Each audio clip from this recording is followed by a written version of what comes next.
What a fucking mess this whole thing has been, though, honestly. Trying to get this, just trying to go live. What's going on, everybody? I am Cortex Zero. As you can see, we got Battlefront going, but we're here live covering the election. It was the best way to do it, just quickly and easily through PlayStation. It's not a Battlefront stream, but you know what? Like, gotta have something up on the screen as a, so that's what we're gonna do. Moon, Zoe, Alex, how are you? We've all been hanging out in Discord. PlayStation failed us today and decided to just not let the parties work. So that's why the stream is starting so late. Otherwise, we would have already been going for hours. What's up, Brian? What's up, Zach? No. It's all right, Zach. I'm just keeping an eye on it because it's a major event. It has a lot of impact on the country and everybody's lives. So that's why I'm paying attention to it. What's up, Taco? Alex says, I went to the grocery store because it's going to be dangerous a couple of days after the election. More like a couple months. Yeah, it's hard to say how people are going to react, man. Biden's in the lead right now. I'll give you guys the official count at the moment. Let me just refresh it. I'll get our official numbers here. So, it is 209-118 for Biden. Biden... Let's see. Biden has a comfortable lead at the moment, but that doesn't mean anything yet because a lot of states haven't been called yet. Savage Dog says, who's going to win? Giuliano, what's going on? Got some new people here in the chat. How's it going? Who I think is going to win? So I was thinking Biden was going to win for the longest time, but I have a feeling Trump's going to win. But it's hard for me to make any predictions. I mean, it looks like Biden's winning pretty hard right now, but a lot of these states haven't, like I said, a lot of these states haven't been called yet. So it's really hard to say until those numbers come in. I'll have a better idea and a better prediction probably within the next hour or two. What's up, UNSC? What's Riffs? Dan. The guy. Definitely a close race at the moment. Like, don't think that just because Biden is up by as many points as he is, that means anything. It does not. There are so many states that have yet to even hit 50% of their votes tallied. So it could swing in a very different direction within minutes. This is how this works. This happened last time, too. If Biden loses Arizona, he could be in trouble with how PA has been looking before they close the counting. Yeah, you're right. What's up, Mike? How are you, man? You're right. It looks like Biden's winning Arizona, isn't it? Or unless they are changing that now. Is there an update to that, or is he still winning Arizona? I'm sorry, like I said to you guys, I'm sorry it took so long to get the stream running. There wouldn't have been anybody here but me, and I didn't think that was gonna be entertaining enough for everybody. We couldn't get the chats to work. Fucking PlayStation Network today, man. They're low-key forcing us into buying PlayStation 5 by making our PS4s act haywire. But I'm just kidding. That's not actually what's happening. But, technological glitches, man. This is to be expected, in all honesty. This is just something that happens. J.R. Smith 2020. Henny. Henny 2020. Alright. I mean, I gotta type in the tags because I have to put different tags for this stream because although there is Battlefront up on the screen, it is not really a Battlefront stream. Election 2020. Hope everybody had a great day. Hope everybody's staying safe out there. There is a little bit of craziness going on. What's up, Space Jesus? A lot of people were taken to the streets in protest. Very early in the day. I would imagine things aren't really going to pop off yet until we have an actual result. And things are going to get really interesting. TT Rice says, yo, I haven't been here in a while because it's been busy because of school. No, it's cool, man. Happy to have you here now. We're having a good time. Already. We're just happy to get the stream up. PlayStation was really wonky today.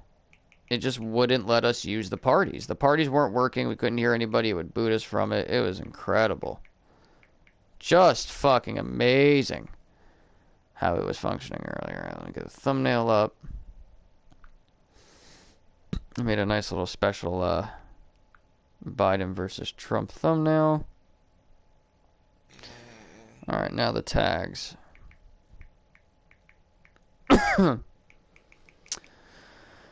Yeah, man, we may not really know the winner for a while yet. It could be days, man. Like there's a very strong possibility. Very, very strong possibility that we won't actually know. There's reasons for that. The media has been pushing that. What's up, Patriot? Earth is the dumpster fire he drives by on the way to work. Ah, that's funny. That's actually really funny. I totally agree with that. Totally agree with that. I'm gonna try and experiment here with these tags. But I mean, so far I will say things haven't been as violent as I thought they were gonna be to boot, but I think this is the calm before the storm. I think people are waiting for the result, and that's when they're gonna probably start acting differently. You know. How do you guys in the chat feel, though, with the current numbers? How will you guys feel if Biden wins, and how will you guys feel if Trump wins? So let's start with that. Let's start with Biden. How do you guys feel if Biden wins? How will you guys receive that? What are your thoughts? I'm curious. Both candidates are trash. Andrew Yang 2024. Oh, shit. Making a Death Star in Minecraft, that's a project. Rift says Biden needs to win. Interesting. Damn, Mike, you are deep in it, dude. Fuck. This election has... it's going to have repercussions for many years to come. There are people who could be losing their health care. You know, there's a lot of things in play here. A lot of laws that could change, a lot of bills to get passed. It looks like marijuana is going to be getting legalized in my state, so let's get a hoorah for that. That's really exciting, actually.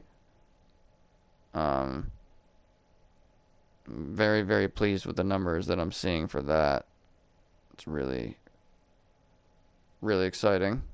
It's something that's needed to happen for many years. It's about damn time. Honestly, this should have happened a long time ago. I don't know why they didn't do this years ago, knowing the money that they could make from it. But nonetheless, here we are. We did pass. They legalized marijuana in my state. They legalized marijuana in my state. Let's fucking go. Let's fucking go. That lit up is... street. Bro, I'm about to light up right now. I'm about to light up right now, bro. So I do have marijuana, but it's CBD. There's CBD pre-rolled joints. I'm whipping one of those bad boys out right now, lighting that shit up. Boy. Alright, I want you guys in the chat to choose my flavor. This box contains 4 pre-rolled CBD joints. And I would like for the chat to decide what flavor will I be having. If I can get this damn thing open. Let's see if I can push this. Okay. Okay, chat.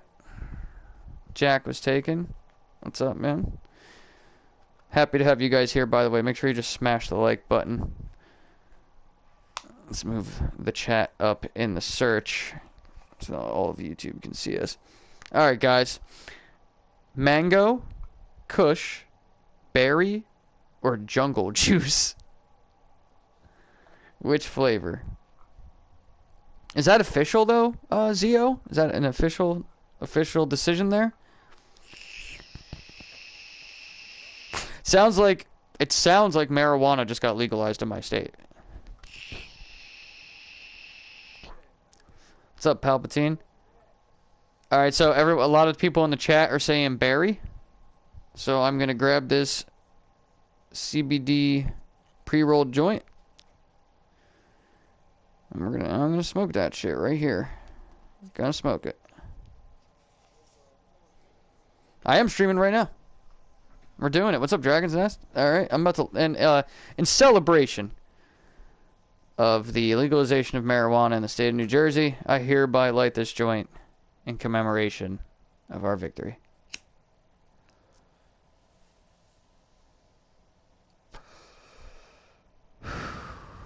Oh yeah, that's nice. That's not bad at all.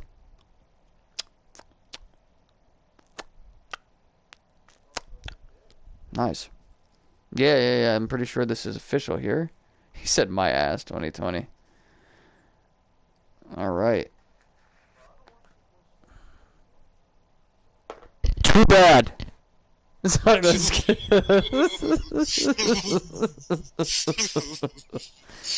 mean, I love America too. We just got to get back to not officially legalized, only passed the vote on the motion to amend the New Jersey Constitution. Okay, so that's what we wanted, though. It did pass the vote. Very good. Very, very good. That's good to hear. I mean, I saw that earlier. It was killing it with 62.4%. Let me click on the state and let's see what our official numbers are here. We're gonna play some Battlefront 2. Don't worry about that. 209, 118. Biden is actually winning in Arizona, New Mexico, Colorado. I think Biden might win it too, based on these current numbers. But we still need all these other numbers. Like, no, but you got to figure Biden's going to be carrying the electoral votes from what he has now. But then you got to figure Trump could win Montana, Iowa, Wisconsin, Texas, Michigan, Ohio, Pennsylvania, which is a big one, North Carolina, Georgia, and Florida is a big one. This is going to be close, man. This is really going to be fucking close. Cortex, last night I put on a dress, called myself Dorothy, put on a MAGA hat, and had drunk sex with my girlfriend who was in a dog costume. I am very bewildered by your statement. He said this is 2016 version 2. Right, watch. Biden will win the popular vote, and then Trump will win the fucking election, right? Like, because the Electoral College. I've heard some interesting arguments over the past couple days, because I always thought the Electoral College was fucking stupid, but I've heard some interesting arguments in opposition to that. So I don't know, man. Maybe it does need to be there. I don't know. I don't fucking know. Perhaps. But you know. Glad you guys could all make it though. I know it's late. Let's click on New Jersey for a second. Let's get some information about the marijuana thing. Man, I've been waiting for this for a long time. Long time. Biden won my state. Fucking sure. Let's see. New Jersey. Wait, where's the marijuana thing? Show more. New Jersey. Where's the information about? Let's see, New Jersey. Okay, hold on a second here. Okay, Google. Who do I want to win? Neither of these guys, to be honest with you. Okay, Google. Alright, I guess Google's gonna fuck me today.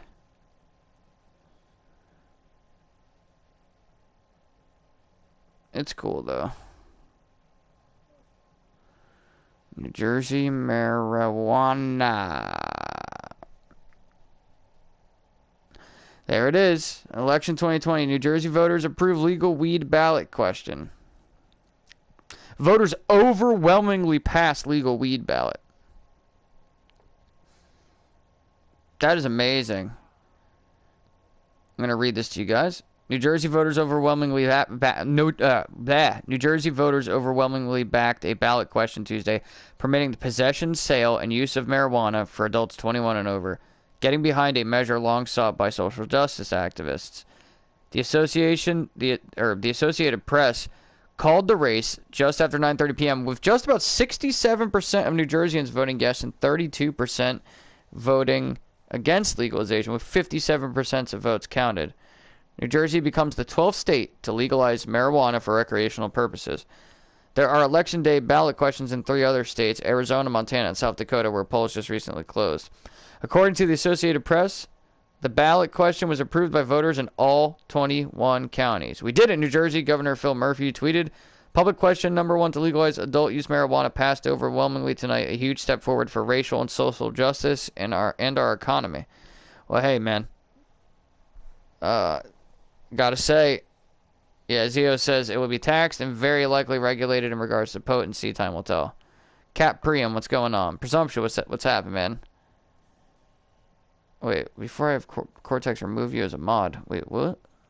Remove who? What the fuck did I just miss?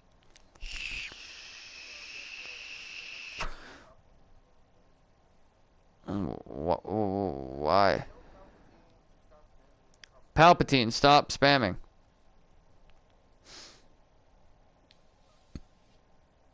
Trump just won Idaho.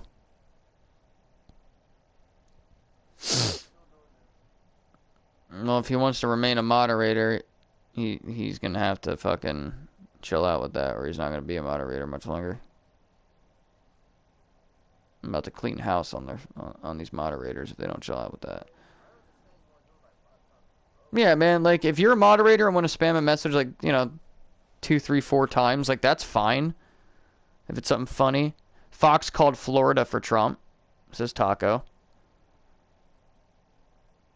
Yeah, we would have but now you're doing it like 9, 10, 11, 12, 13, 14 times, or however many it was. Just relax, bro. We're having a good time. All right, yeah, Palpatine, that's fine, bro, but I'm just asking you not to spam. That's all, dude. You've been here a while. We like having you as a moderator. Just don't abuse it.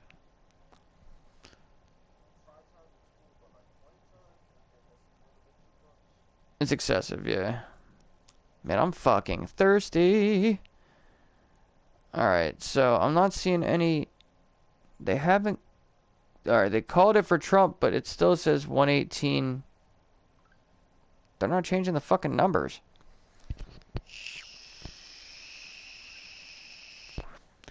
It's 209, 118. I feel like this hasn't changed yet.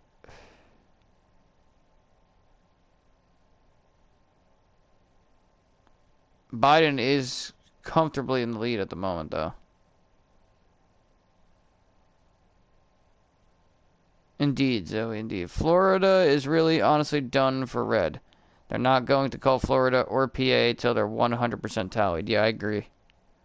Because all the Cubans vote for Trump. Well, it's just that because they're so important to the Electoral College and this whole election in general. They're not calling shit until it's all in. Jonathan, what's going on? Ciao, my friend.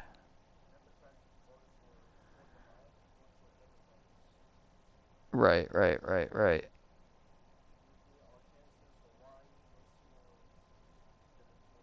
Yeah, indeed.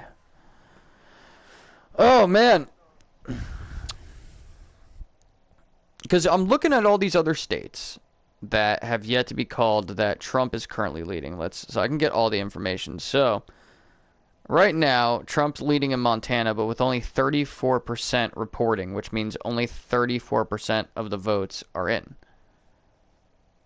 They went from 18-seat majority down to 16 prediction for the House. Yeah, saw that. It's the Senate right now. Let's look at the Senate. The Senate currently right now is 45 to 42 Republican. Democrats were leading for a while there. It looks like the Republicans will probably grab the House pretty easily. It's 138, 110, but there's a lot of areas that have not been called yet for the House. So let's go back to presidency.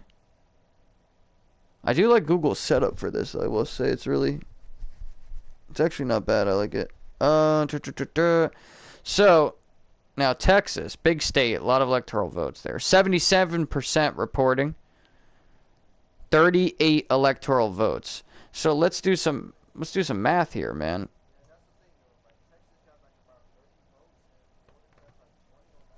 Somebody get a calculator ready, okay? So let's say we got Biden at 209, Trump is at 118. If someone grab a calculator and put 118 in your calculator, and I want you to add these numbers to it. 3. Moving on to Texas. 38. 29. 16. 6. 10.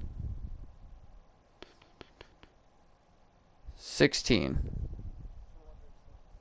Okay, so that yeah, if Trump wins all these states that he's currently leading in, he will be ahead of Joe Biden for sure. Jonathan, are you speaking Italian? I don't know Italian like that, but I am Italian though, Italiano. Wait, what happened?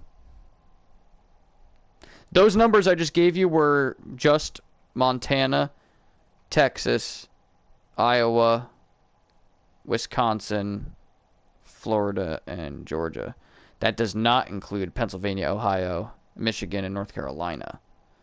So it looks like Nevada is going to be very important in this. Nevada carries how many electoral votes? They haven't given us any results yet for Nevada, but I don't know how many electoral votes it is. Let's see. Okay, good stuff, Mike. So, I mean, boy, dude. Hey, Darth Vader, what's happening, buddy? I mean, we may not see a result called until, like, 2, 3 a.m. here. But I'm going to try to stay up with you guys as long as I can. Because, that's where the fun begins. Now, if you guys could just give me just about a minute. Just want to run downstairs, grab myself something to drink. My mouth is dry from smoking that joint. And I will be back in just a moment, and then we'll play some Battlefront. He says we want PA already botching the count. They're off and on. Yeah, I know, right? Alright, guys, I'll be back in 60 seconds.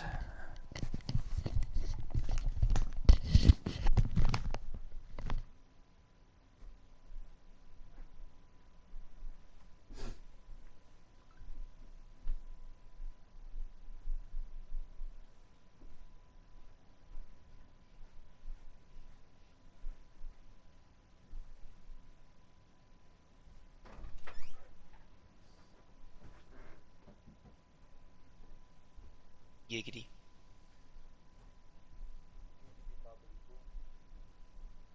Then I'm gonna let someone like Benjamin kill me right quick.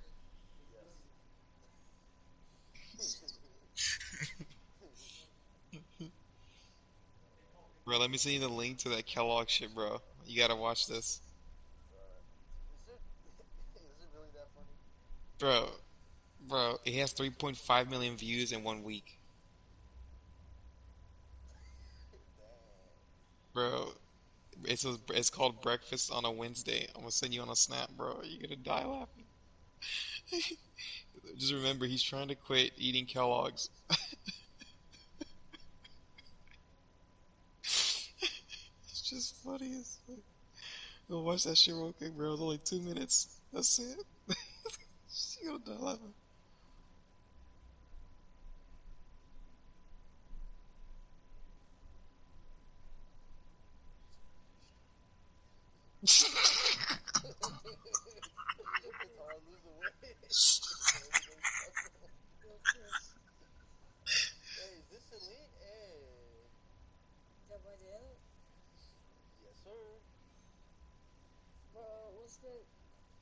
Every time I used to lift, my friends just go all the way down.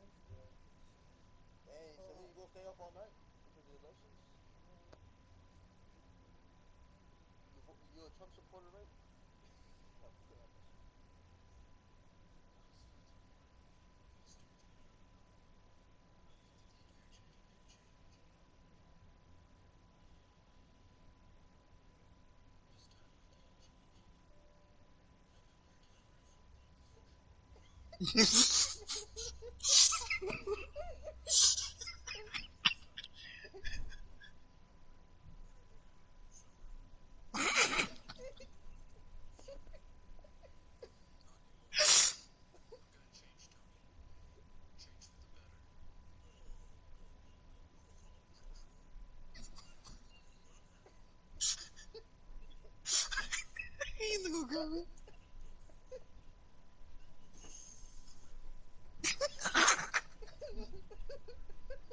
The sweet tree.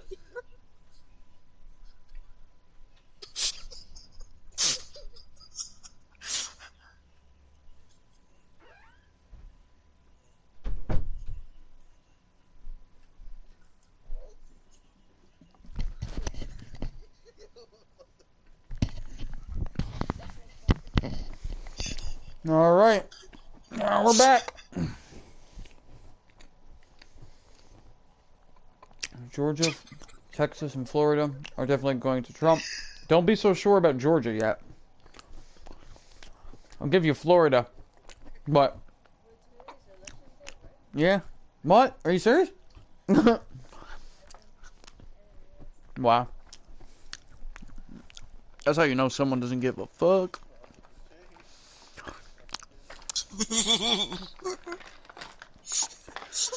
But yeah, don't be so sure about Georgia just yet. And don't be so sure about Texas either. There's a lot more Democratic voters in Texas these days. Believe it or not. Bro, what the fuck are you guys listening to?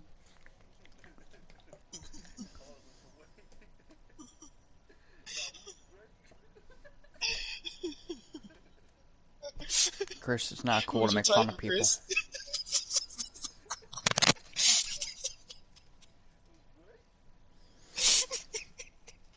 You are Chris. I want to change. Oh no, no, no. Oh, no, no, Let me get no, you. no, no. Let me give you a box of the Apple Jacks. Hey, you want the sweet treat? Dude, Apple Jacks are like amazing. Don't hate. Po's gonna be like Josh. As long as I'm eating Apple Jacks, I don't give a fuck if I'm like Josh or not.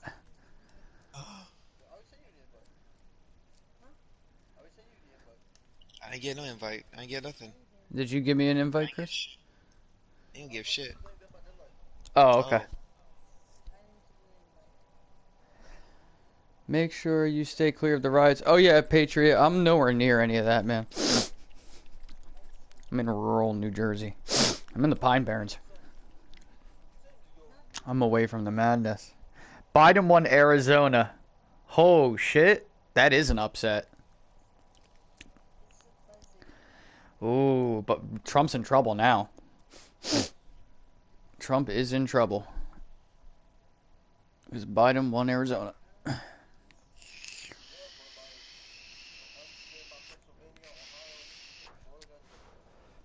Mike, where are you getting your results, bro? Because here, I'm about to put on like a stream on my phone too. Because I feel like Google's like slow with this shit.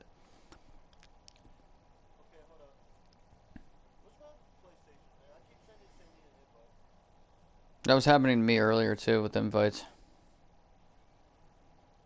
Well, I mean, you guys know this stream is not really much about the video game, so I mean, who really cares if we're playing the game or not right now? So, it's the house projection. Oh, they're showing protests. Ooh, things are looking ugly. A lot of people marching with upside down American flags. Where the fuck is this?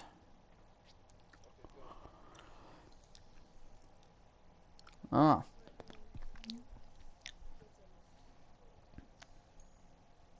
Mike, like, is that just your setup with different screens? Did you custom do that, or is that like one other person's stream that's carrying a bunch of different things? Huge crowds gathering in Seattle. Oh yeah, things are getting weird in Seattle. Joe Rogan streaming the end of the world. Imagine greater. Love Joe Rogan.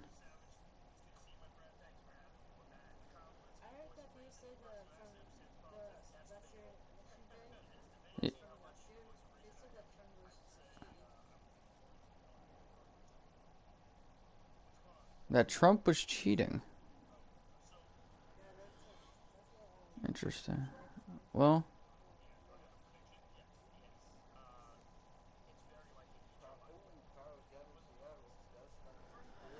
yeah. There we go. Here we go. That's not good. They increased the minimum wage.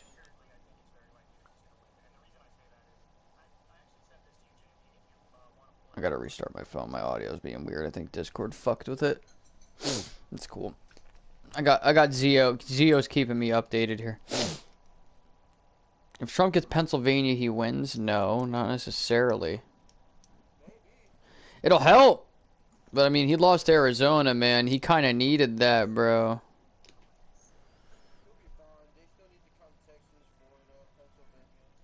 He's got to win Florida. He's got to win Pennsylvania. He's got to catch up.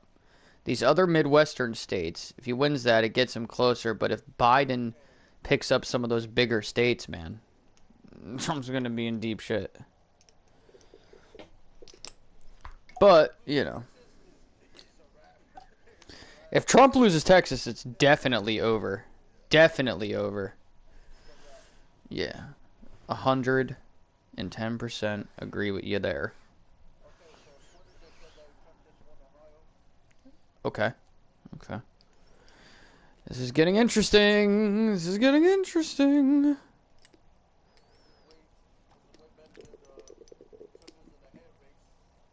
Way better than some of the WWE shit during the pandemic, I'll tell you that much from what I heard. And, no, sir. Better than The Rock and Hulk Hogan, no, sir.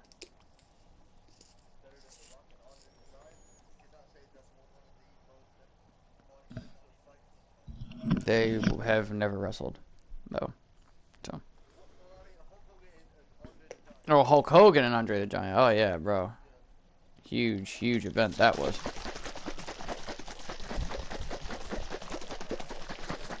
Oh, of course, bro. It's like a legendary moment, bro. That's a big dude. That was you? He said I used my steroids and my six-packs. What would help you?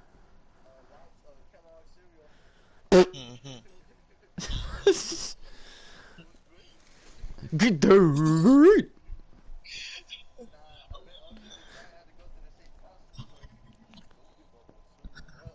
Don't give up on zero, no. No. Here. You want this sweet treat? He pours that shit. Yeah, I think you're right about Trump having Texas. I think he'll likely win Texas. I don't know about y'all, but my Bucks won the other day. It's good. I swear. 6-2, bro. For sure. We're feeling it. This drink is not cold enough, bro. I need to put some ice in this damn thing. My mom was saying that, like, if Trump wins again, like, she's actually seriously considering her and my dad moving to Canada. Like, they're not playing. My mom hates Donald Trump more than you could possibly understand. I mean, I would like to visit Canada at least. I ain't trying to live in Canada, though. Like, this is my home, man. I just want things to get better here. We need to call high ground and come Now, over. I'm not rooting for Trump, but at the same time, I'm not rooting for Biden. I'm observing, you could say.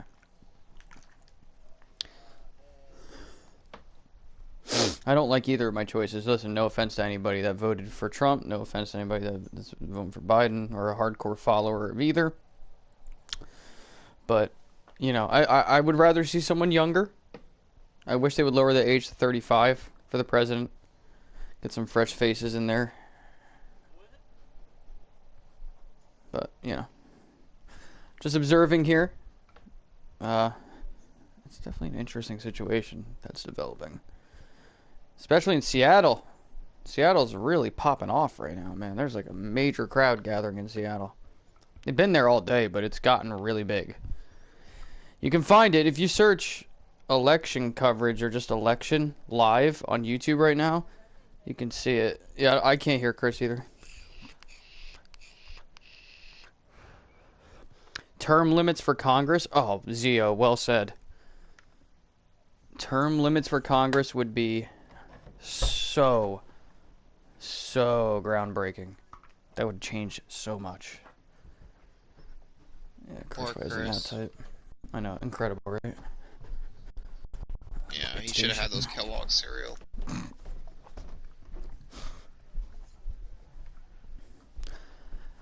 I think Biden won Arizona. Good. Yeah, that's an upset. He definitely needs a couple. Yeah, well, as we were doing the math, though, there's all these other states that Trump's leading in that they haven't completely.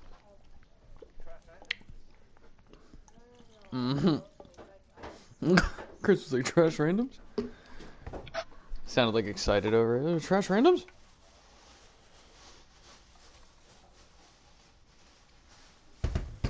Get those dang trash randoms.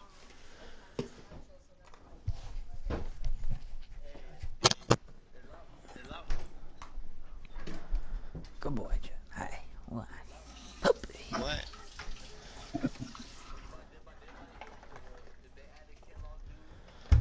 How long has Mom been out?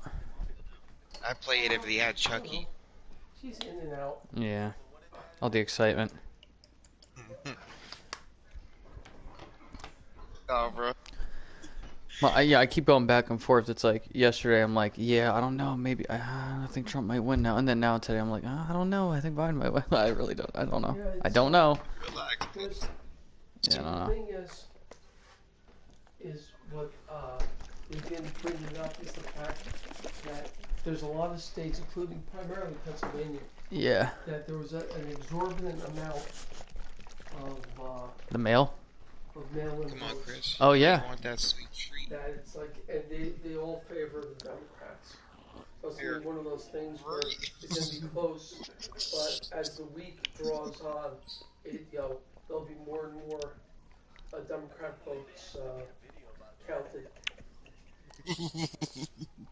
I told you it's funny as The shit. only way there's gonna be a president announced is that if it was just overwhelming one way or the other, which it's not gonna be. Which it doesn't seem like it is. No, not at all. So it's like, listen, whatever. I gotta go to work tomorrow. How about you? Yeah, no, not tomorrow, but there is a possibility that I'll get called in. Possibility. Because they were thinking about maybe sending us another truck the day after, but I think I would have heard by now, so I think I'm in the clear. After they sent us 1,200 pieces today, I think we don't have room. There's no point in sending us another truck.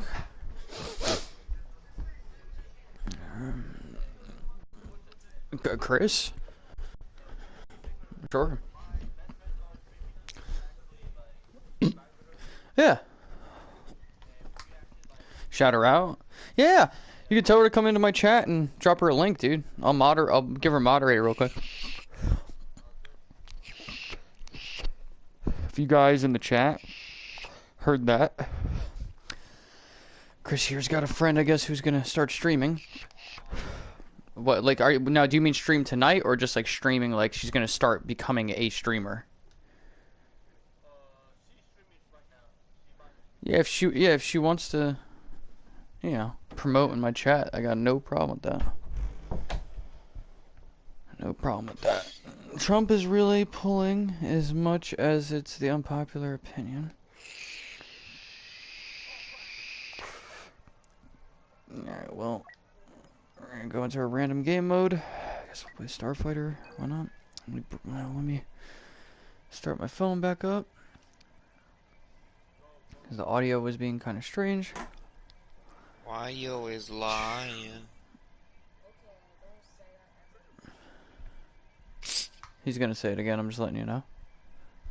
Why you always lying? I predicted the future. I'm Nostradamus. I am Le Prophet. I'm Le Prophète. Until you meet another duo that's like 100 times better. Yeah, like the Kellogg's Tiger. With the Lucky Charms leprechaun. Yeah, does he even have a name? Bloodstones. Does anybody know the name of the Lucky Charms leprechaun? Or is he just the Lucky Charms leprechaun? Like, who is he? It's an ambush. All Republic forces prepare for attack. A lot of people seem to think that Biden's gonna win in the landslide, yeah. A lot of people are saying it. Maybe. Who can tell? I don't know. There's a lot of interesting factors at play here. You got to take into consideration there's a lot of mail-in ballots that are going to be coming in throughout the week. A lot of the mail-in ballots are going to be Democrat. Because they support that, whereas a lot of Trump's voters believe that the mail-in ballots could end up being tampered with, you know, and that there would be fraudulent votes, and that they would be screwing Trump, so a lot of them decided to just go to the polls as opposed to doing the mail-in ballot, because they fear that the mail-in ballots work against Trump. You know, I don't know how credible that is. I don't know how legitimate the entire election is, to be honest with you. I'm sacrificing myself. Do you know how much I sacrificed? Zoe, what are you talking about? You could just block him? Block who? Who are you guys talking about in chat? Somebody causing some shit that I'm not aware of? Public bombers inbound. Those clankers off.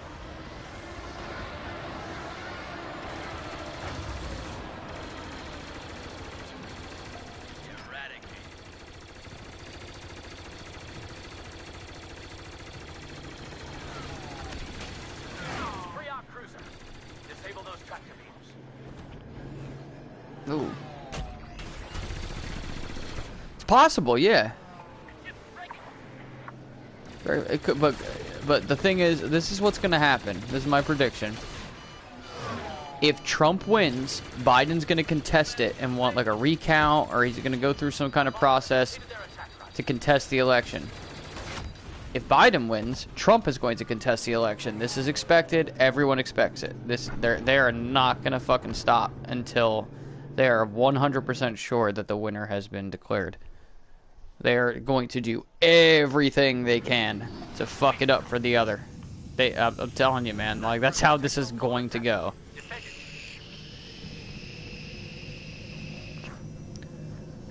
Pat Hat says, yeah, but it's shocking that the election is close. Welcome to the chat, Pat Hat. Glad to have you here. Europe is looking at America and wondering why Trump is close to winning. Yeah, Trump is not very popular over in Europe. Facts. I mean, that's major facts. Oh shit, I pulled in a little too close. Major facts.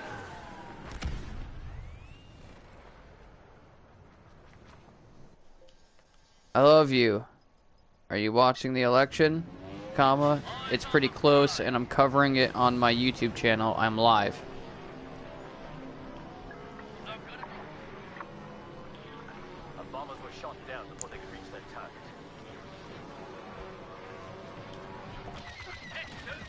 It's you know, there's a lot of things at stake here. That guy's name was MILF Hunter? What a savage. What's more important is USA closest allies, Canada and Europe. Yeah, man. You know, we're supposed to be the shining beacon in the world. We're supposed to be the prime example. We're supposed to be the great experiment. We haven't been setting a very good example over the past couple of years. See you later. That's my personal belief. Who was here, presumptuous? Who was in the chat? Who are you and Zoe talking about?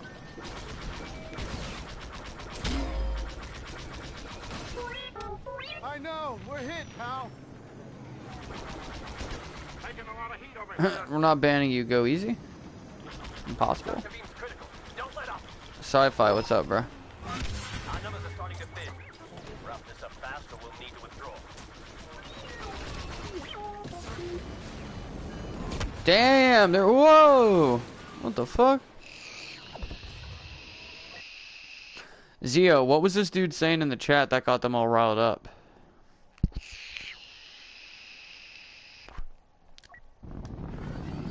Sci-Fi says, I'm in a website where I ask questions and write stories. I asked about Biden versus Trump. Europe doesn't like Trump at all. What's the website, Sci-Fi? You should definitely share a link.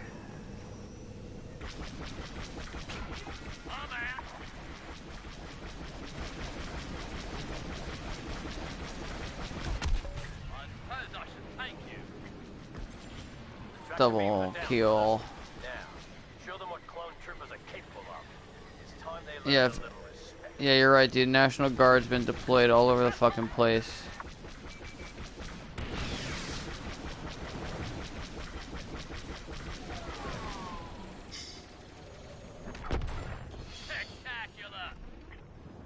Hey, why did Andres get banned? Andres is cool. Take down that communications array. Then they're trapped here with us. You're taking fire. Separatist dreadnoughts have arrived. Take out the communications array. Can't afford for them to call in more. No, Patriot. What did you say about the FBI and Iran? Okay, Zia. Yeah, Zoe, I would love to know what this dude was saying in the chat. That got you guys all worked up.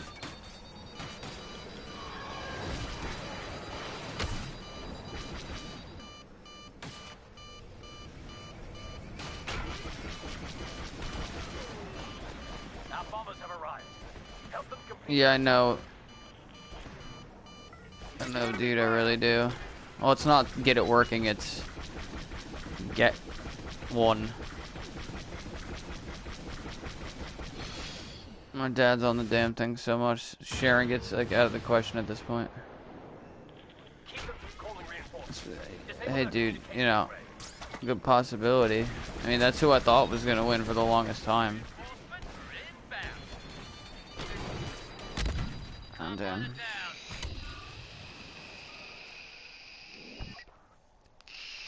Let me bring up my chat on my phone.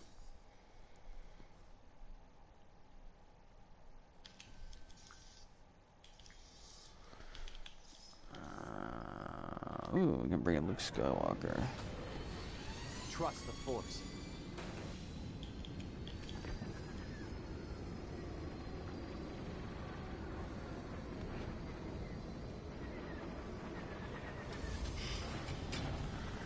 Alright.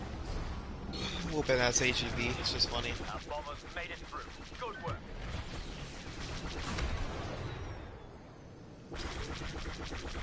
Those generators power their communications array. Blast them.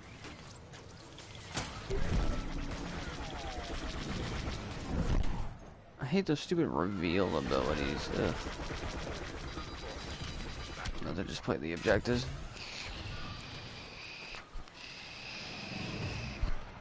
You're right, Pat Hat. You're absolutely right. No, latest FBI. Okay, hold on a second. Now I really do gotta bring up my chat.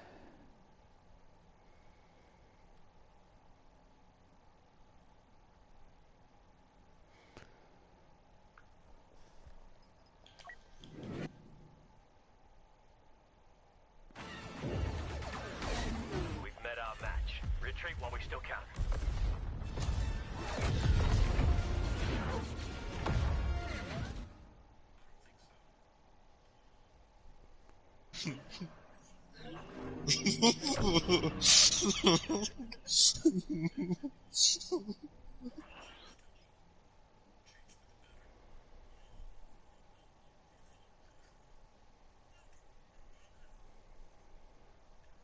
Here, come here, come here.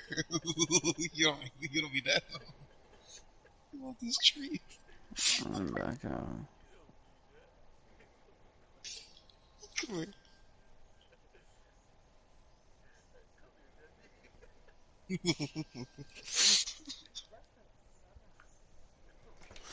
Alright, now I'm gonna go through my chat.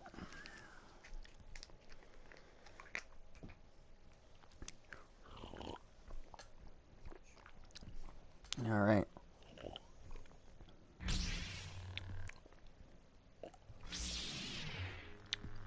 Iran was sending death threats to people who used mail-in ballots. Interesting. Guess they better threaten me then. Yes.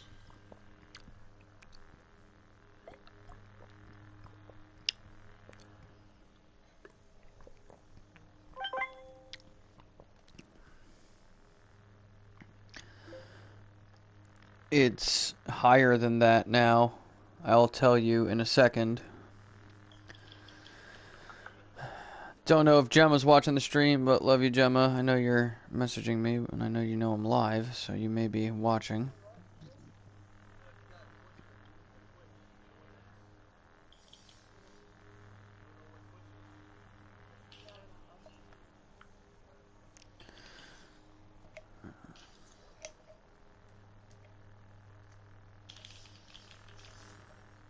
Alright, now.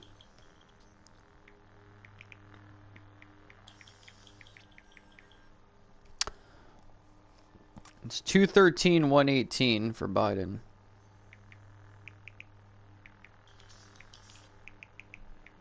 So it's gone up a little bit for Biden. Again.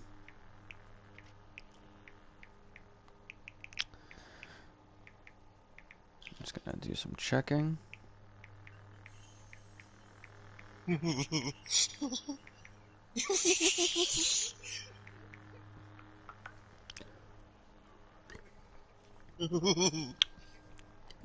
Yes, that's a sweet treat. A lot of states haven't finished counting yet, though. Arizona is declaring that people are calling too early, and they're undermining their process by calling their state at 76%. It's interesting.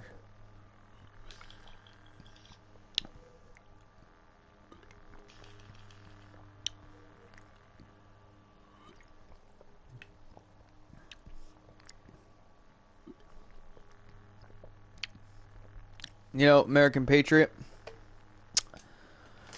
You know, I'm not a Trump fan, but I think you're right in certain ways.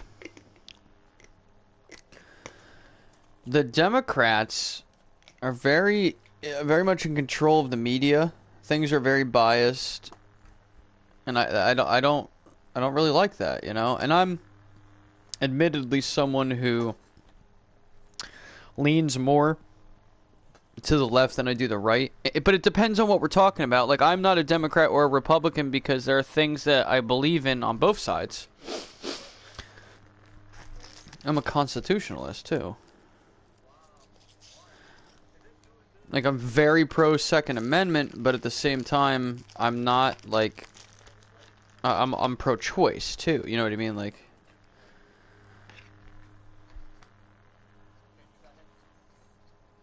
Just remember, man, these political viewpoints that we all have, you can't let it be the thing that decides whether or not you like somebody, because just because you guys don't believe the same thing doesn't mean you can't get along.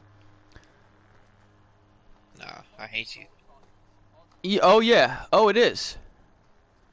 Our differences are what are supposed to make us come together in a way. That's supposed to make us learn from each other. So, don't write somebody off just because they think differently than you. As long as they're not hurting anybody. The girl who teleported. Imagine being an American in America these days. Says, you know, yeah, you're right. We're looking for peace in the galaxy. That's what we're looking for. Execute Order 66. When Obama was in office, he made a law that said the president could classify protesters as domestic terrorists. Yeah, man, you know, that type of thing is kind of strange. You gotta wonder if Obama himself even passed that. Sometimes I feel like some of these laws get in, and it's like there's some fine print in there that the president's not even aware of. You gotta understand, too, you gotta understand that the president of the United States isn't quite as powerful as people think he is sometimes, or she is, could be a she at some point. It's no, we haven't yet, but we will eventually. Trump will crush the protests brutally by ordering the National Guard to rubber bullet and tear gas protesters, or even just shoot them outright. I mean, well, he's already demonstrated that he would do such a thing. That's already happened, so.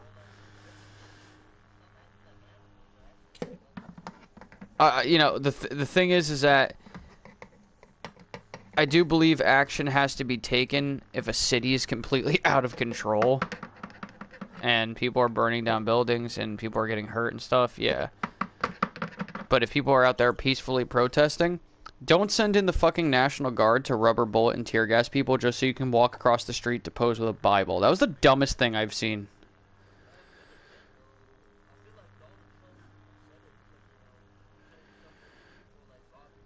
Oh yeah, in that situation, yes, it's totally fine, Chris. But like, he also did that stupid thing where he was tear gassing and all this other bullshit, you know, the rubber bullets and everything on protesters that were not being violent, and he did that just so he could walk across the street away from the White House just to pose with a fucking Bible in front of a church that didn't even like him. So, like, that was so fucking dumb. I don't know why he did that. It was like it was just a strange thing that he. I'm sorry if you guys are any Trump fans in the chat, but I'm just being honest about that. I thought that was just like a major stunt, and he looked really silly when he was doing it. I'm just being honest about my feelings. You know, I don't want to, you know, I'm not trying to offend anybody. I'm just being honest. Do you know that most of the violent protesters were hired, right? When the protesters started, you could go to a website that would hire, yeah, agent provocateurs. A lot of them were, yeah. Not all, but many.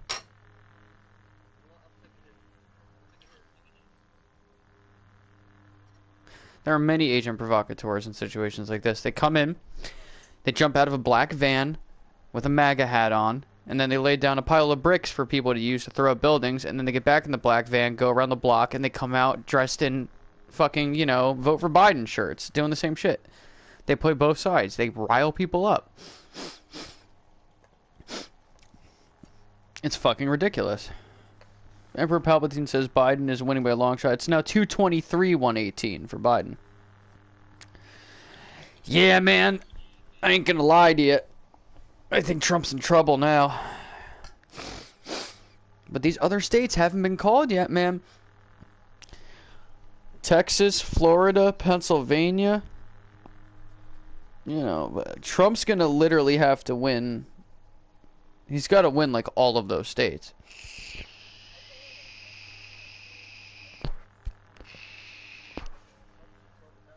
Yeah, he is.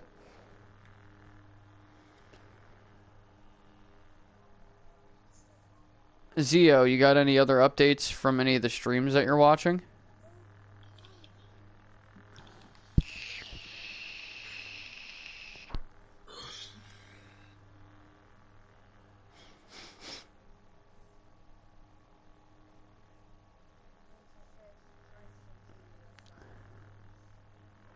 Trump has Texas, Florida, and Pennsylvania. Yeah, it's a good possibility.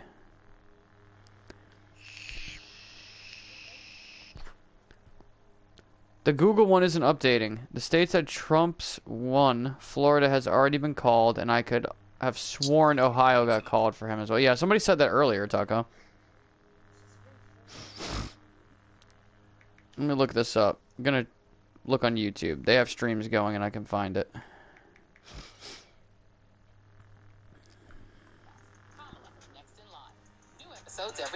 Alright, looks like the volume's working again. We're real close close-knit group of nurses who pulled together when their boss needed help battling coronavirus. You're not just any patient. You're their friend. These folks saved my life. Thank God that they're... All right, here.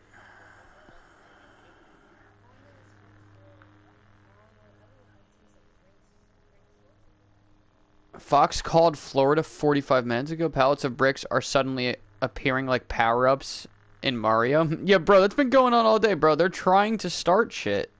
This happened during the George Floyd protests and the Breonna Taylor protests. Everything. Isn't that amazing? Boop, boop, boop, boop, boop, boop. Bricks, bricks, bricks, bricks. Like, bro, I called that earlier. I said, watch, the bricks are going to start showing up. I called it. I said that hours ago. I wish I had been streaming to say that to you guys, but yep, things are going to get ugly. Listen, okay, I think I have a prediction. I have a prediction. Okay, and if I'm wrong, I'm wrong. And you know what? You know, in a way, it's okay. Because I don't want anybody to get hurt. But now, if we look right now, it looks like Biden's going to win the election, right? Like, kind of like feels that way. When there's a lot of votes that have not been tallied yet. What if they got those bricks out there, they got the agent provocateurs set and ready, they're in place and everything, and then all of a sudden, all these confident Biden voters are sitting here celebrating, they're happy, they're like, all right, man, looks like it's going to be a landslide, and then boom, Trump wins. They're going to flip.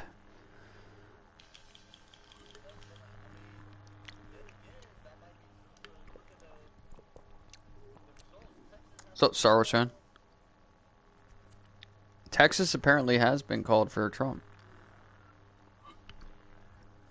Or, excuse me, well, Florida and Ohio, I think. No one's won yet, Star Wars fan.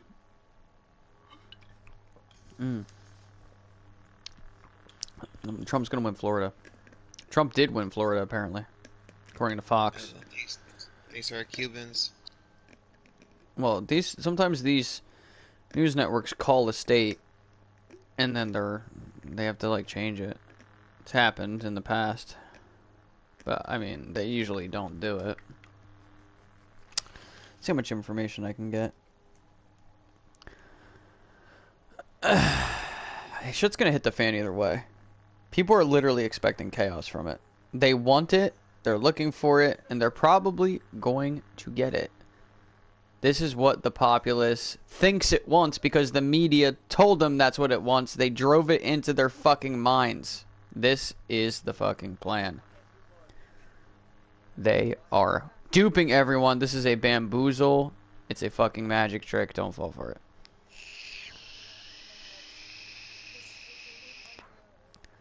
You too, Star Wars fan. I appreciate it, bro.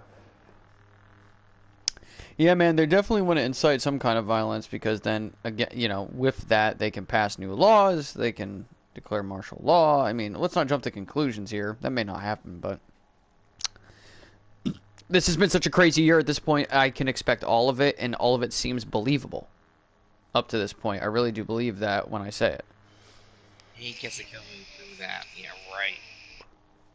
He was me if they go to lived. If Trump wins Wyoming and Michigan, it's going to be a win. If PA goes red, it's risky and very close. Yeah. Like, do not count Trump out yet. Do not count Trump out yet.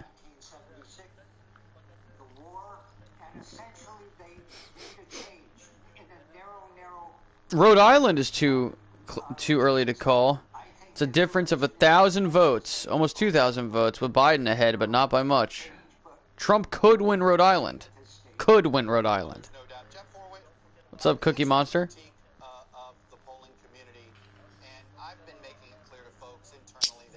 God, fuck them all. Damn, why are you always hiding in the shadows? Okay, Emperor Palpatine, that's great.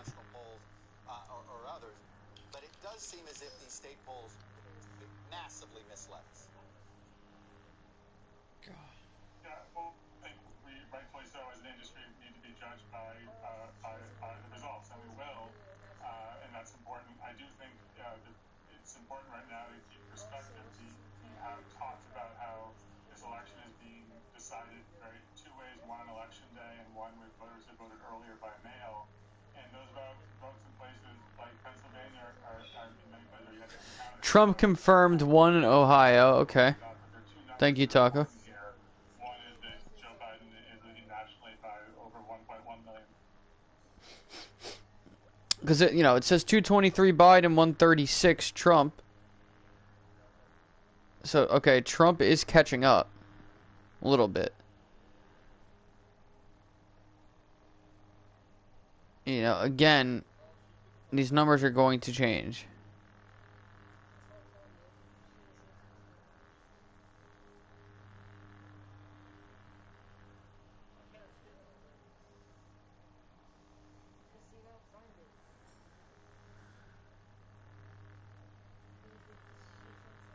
Alright, just doing some reading.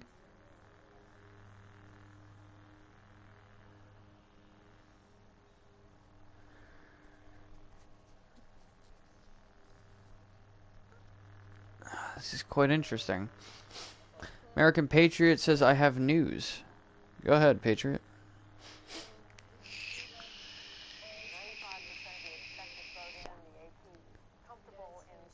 Trump has won Iowa.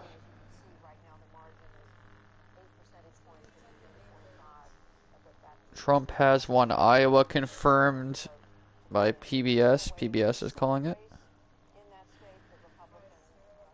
What's up, Cranium? Yeah, man, I'm here.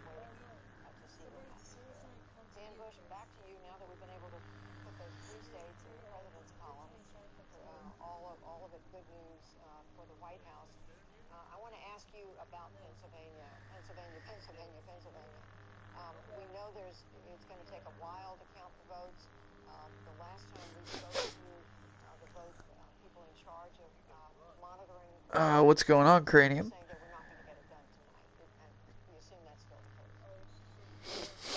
You have news, Patriot has you? American Patriot says Donald Trump projected to win key battleground states according to multiple reports. Where's that coming from?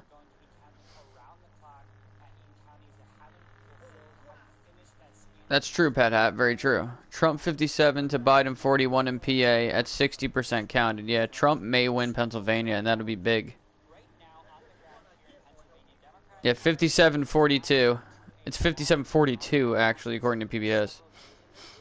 Off by a percentage point, but may as well be the same thing.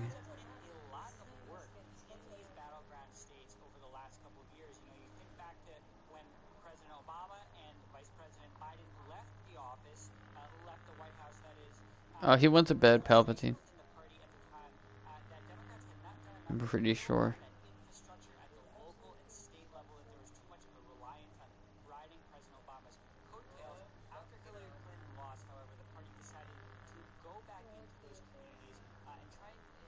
Oh, okay, American.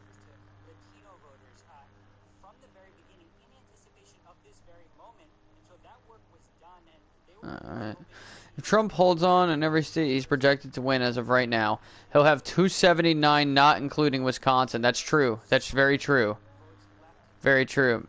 Biden is teetering on a loss. It's not looking good. Biden to come out with a statement shortly, says Zio. You think so? Interesting.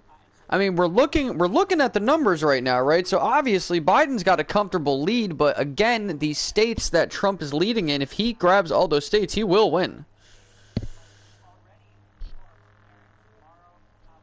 No, that's alright, Cranium. That's fucking awesome, dude. Happy to hear that you're gonna be able to join us. And guys, obviously I'm sorry I'm not like in the middle of playing the game, but this was the easiest way to stream. I experimented with some other ways, and this was just the quickest, easiest way with how everything was going on PlayStation today. So I'm sorry for no gameplay at the moment, but, you know. This is really meant to just be for the election.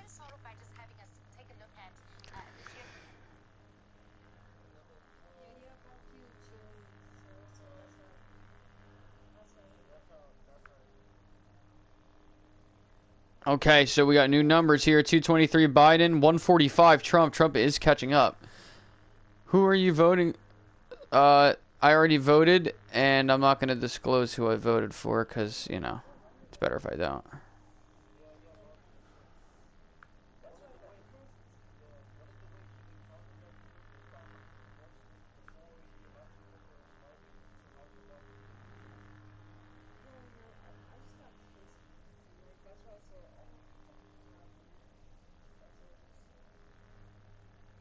Alright, let's see what we got here.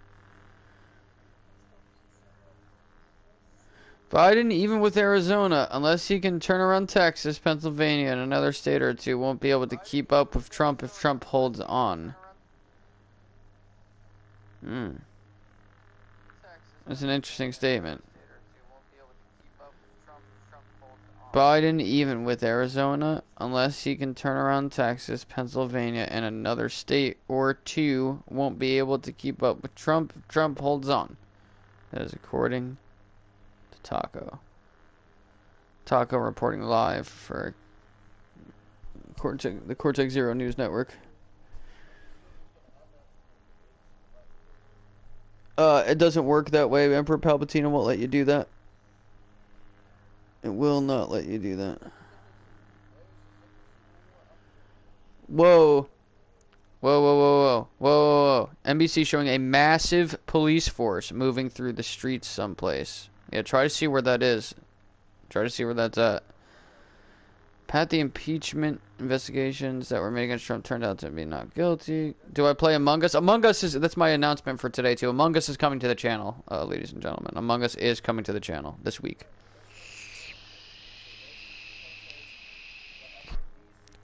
It's probably Seattle. There's a lot of people walking the streets in Seattle. I'm telling you, man. If this starts going into a Trump landslide type situation, this was I have a feeling this was planned to outrage people. Make it look like Biden was in the lead half the time, and then boom, Trump wins. People are going to flip. What's up, TG?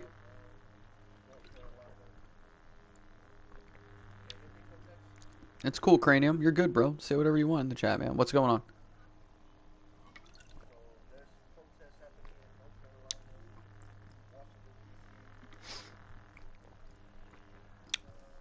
Definitely Seattle. Melbourne. Things are about to get really interesting.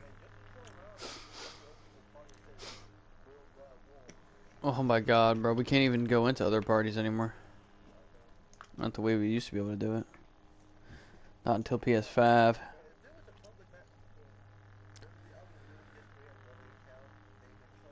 Oh! Stupid.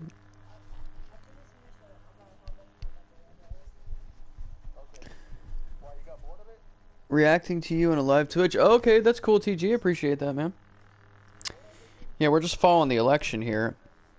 My prediction right now is that they have Biden up by a decent margin, but there's all these states that you can see on the map, especially on Google here that I'm looking at, that Trump is leading. He is in the lead in these states, and they have not finished counting their votes. If he wins all those states, dude, he's going to win the election. He is going to win the election if he wins all of those states. Pennsylvania being one of the most important, along with Texas.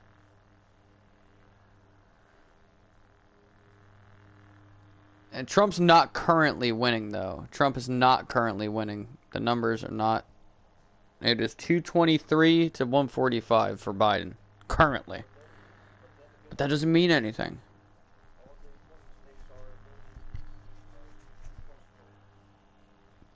I need to get, like, a good update here that's, like, good up to date. I'm about to hit Twitter. I think Twitter might be where I want to be at. Looks like Trump's probably going to win Missouri. Biden won New Hampshire, looks like. Yeah, I don't know. I don't know right now, GG. I really don't know. It's really interesting.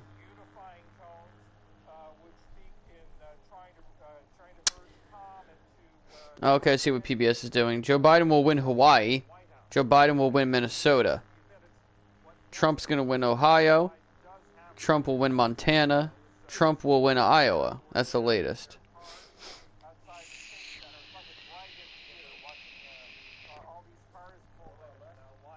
I don't know.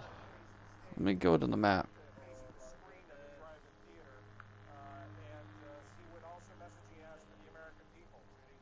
Modern day version, or at least a 2020, 2021 version of American politics. John, we're going to come back to you as soon as the former vice president is ready to speak. I am seeing another report about Georgia also saying that it's not going to be able to 12-point lead for Trump in Michigan. Georgia, we got Pennsylvania. Yeah, you got Texas, Florida, and Georgia. These leads for Trump are really bad for Biden. You're absolutely right, Zio. You're absolutely right. I am with one of the states we have been able to call so far. Judy, we're going to turn They're saying Biden's going to be making a statement shortly. with Ohio Public Radio and TV. Karen, as you just heard, as we reported, he has called 223, 145. Biden's still in the lead. but as we're unpacking and understanding what is happening tonight. We are going to keep you guys there in YouTube land informed and up to date as best as we can here. We're, me, Zio, and Taco are kind of leading the way here as far as monitoring all these results. What's that? Points in 2016. Now it looks like he's going to win by 8.3 points. Oh, yeah, that's cool. So that is a fairly interesting set of numbers in terms of the significance of an increase here. He won by about 446,000 votes last time, winning now by 471,000 votes. There are still some votes that are outstanding, but it sure looks like that he's actually improved upon his performance. Sure, Patriot. Let's hear it.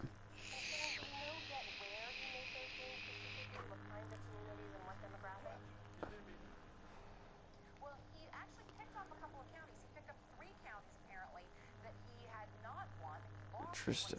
Boy, this is really, really, really, really, really. This is close. It may not look close, but it's close. I know, again, Biden's in the lead, but he's not in the lead like you think. This is not how elections work. He's in a spot where it looks that way, but it isn't that way. It's something you gotta fucking understand. Those numbers don't mean anything. The lead is not very large. If anything, Trump may technically be winning, but we don't even know it. It's because they're not showing it.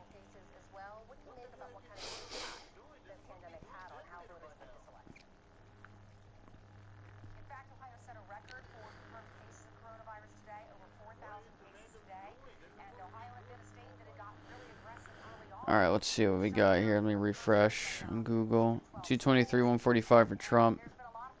So, again, let's do a little overview here.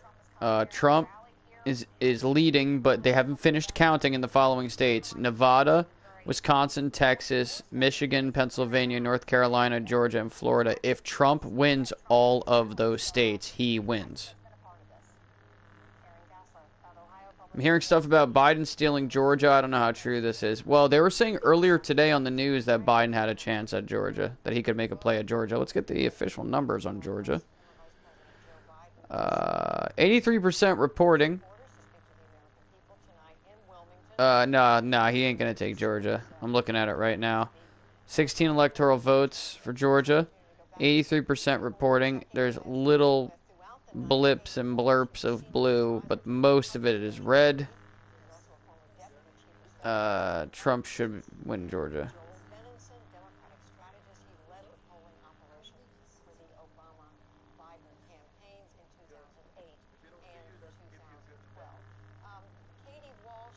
Demonic rulership. That's interesting, American Patriot. He says, did you know the word demo translates to demonic and crat translates to rulership? Interesting. If the Democrats win Congress, they can counter Trump by impeaching him for investigation and stripping away some of his powers. Boy, do you see how crazy this is going to be, bro? You see how crazy this could get? With every...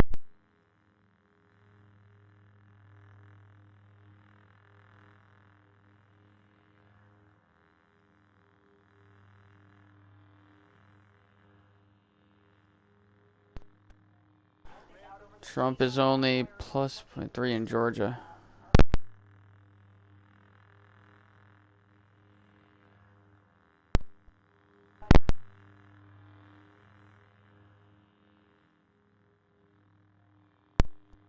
Check it. Told that we can.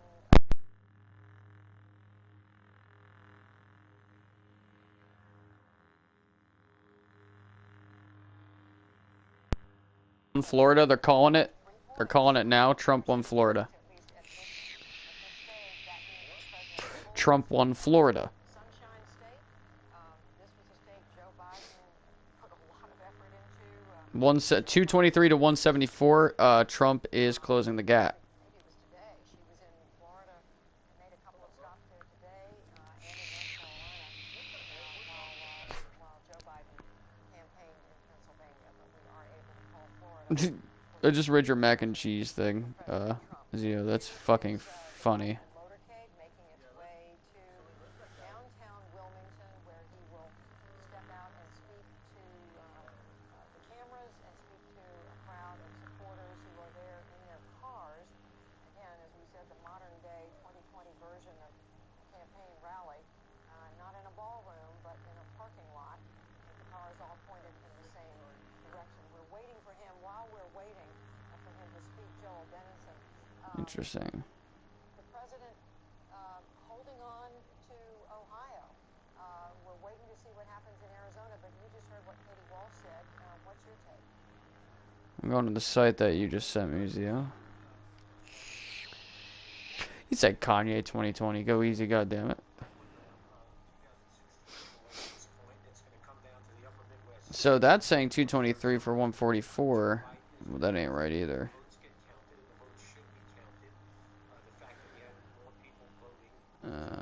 Yet to be called, but that's not accurate because Trump won Florida.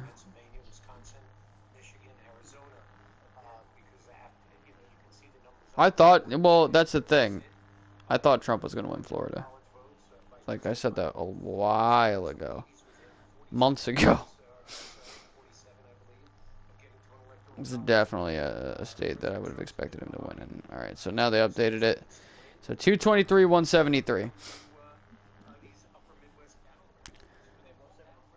That site has a central bias. They're very reliable for the current results. They're waiting for reliable updating. Okay.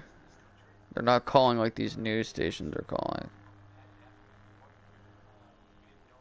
I can respect it.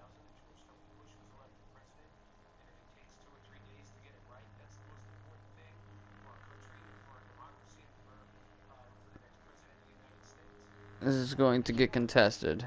This will be contested no matter who wins. Do you expect that President Trump and his campaign, the White House, will wait patiently for the votes to be counted in Pennsylvania? What do you expect to see in the way of legal challenges? I do believe Trump will likely win Texas. Well, he's likely to win Georgia. Pretty sure about Texas. Pennsylvania is the one that is very hard to call. Let me go to Google and see what Google's saying about Pennsylvania. States that are targeted states, and really Michigan and Pennsylvania have only really come on the map for Republicans since 2016 with the president. So when we talk about states, the way the map looks, how you get to 270, back in 2004, 2008, 2012, we were talking Could be. about Pennsylvania. Those were states that really weren't on the map for. Yeah, he's gonna win Georgia. The president's actually put more states on the map in 2016 and definitely now in 2020. He's still competitive in those Yeah, states. yeah, I was gonna say, but they have 64% reporting. I'm saying, yeah, Biden's had California for sure.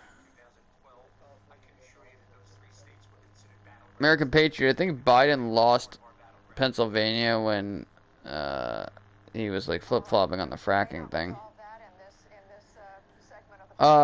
From where I'm looking, it looks like Trump's gonna win Pennsylvania. It does look like Trump will win Pennsylvania. Pennsylvania can be impacted heavily by the mail-ins. Probably will be the state that decides the election. I think you make a good point. One of them is the state of Iowa. Joni Ernst will hold You could. that state. She was running behind, but it is Oh, actually, let's look. I think that got, well, North Carolina.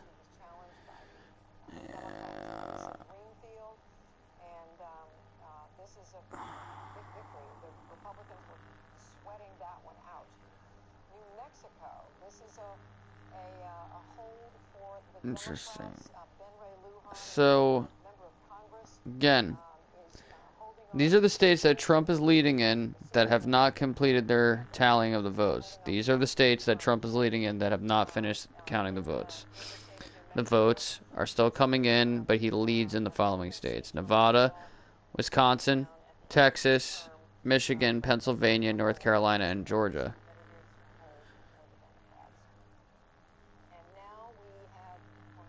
That's where we are at with things at the moment.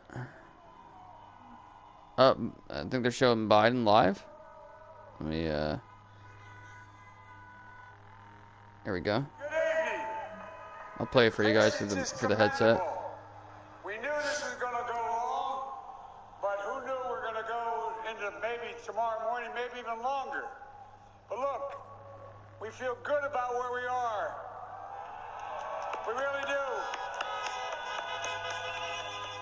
I'm here to tell you tonight, we believe we're on track to win this election.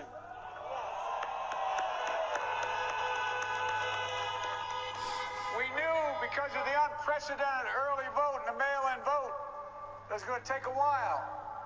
We're going to have to be patient. Here, hold on, guys. Until the hard work of tallying the votes is finished. And it ain't over till every vote is counted. Every ballot is counted.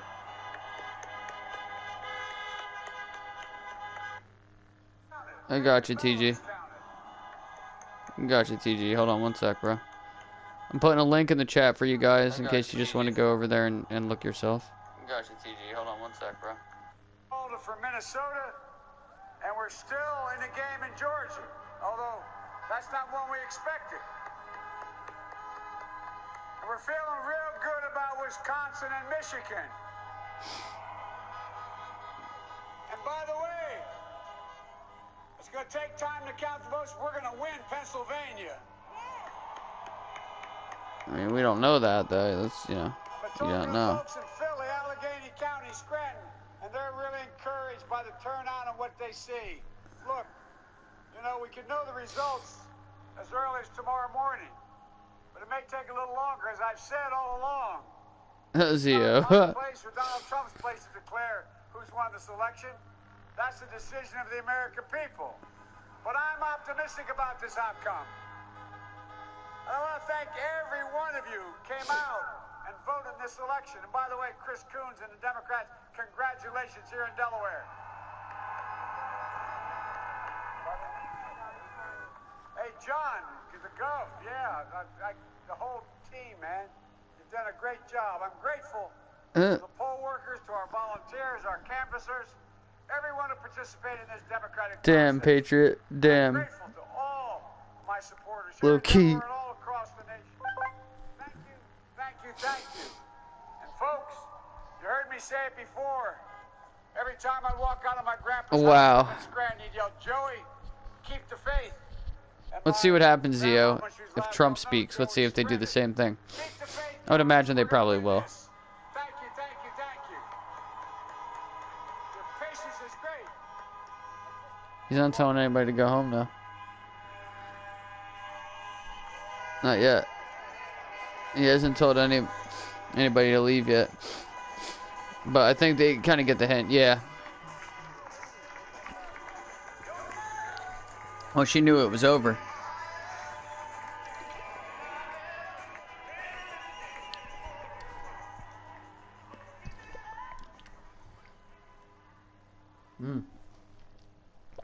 Question is Trump going to speak? Yeah, I agree, Sci-Fi. That is true.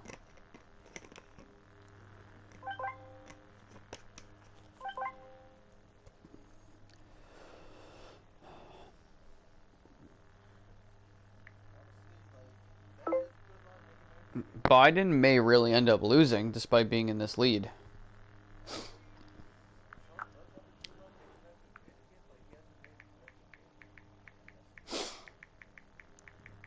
Yeah.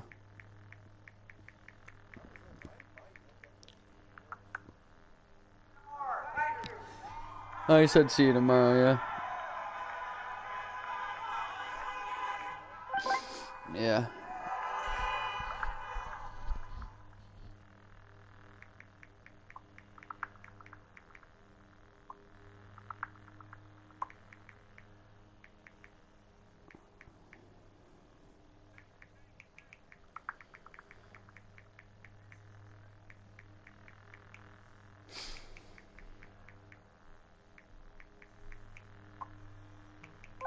I told Gemma, I was like, because she's voting for Biden, I was like, we're working the math. I was like, Biden may really end up losing despite being in this lead. We are working the math on my stream. She said, no, stop, no, shush. Yeah.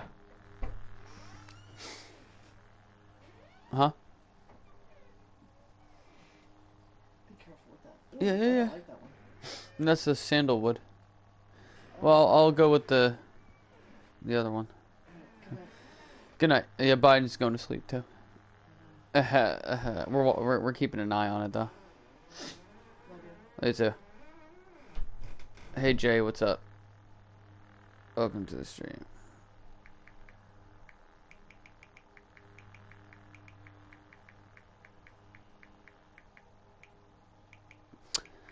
So guys, I mean, you see where we're at. I don't know what time we're gonna find out. I don't know, man. I don't know. No, I do not. You said stream Jedi Academy. No, not tonight, dude. I don't feel like streaming. I will during the week though at some point. Kazu, what's up? You are the Senate? Me too.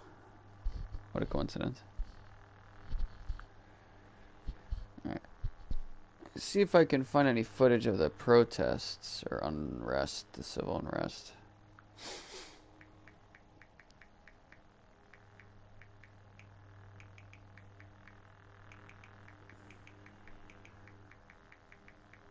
Alright, let's see what we got.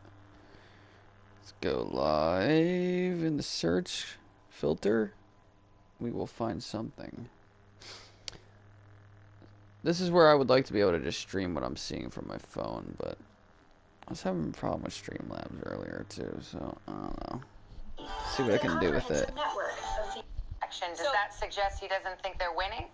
So I think that what we're going to hear from President Trump is something similar to what I think some folks had been concerned about might happen, and something that the president has been alluding to now for a while, which is a question. He has been saying repeatedly now that he wants to see results sort of finalized on November 3rd, or I guess in the morning hours of November 4th right now. We need to be really clear here, right? Dan the Man, what's up? Full election results are not certified on election night ever, right? Ballot, there has to be a process that goes through. We use this phrasing here on NBC News all the time. Yeah, we got a lot of protests going on.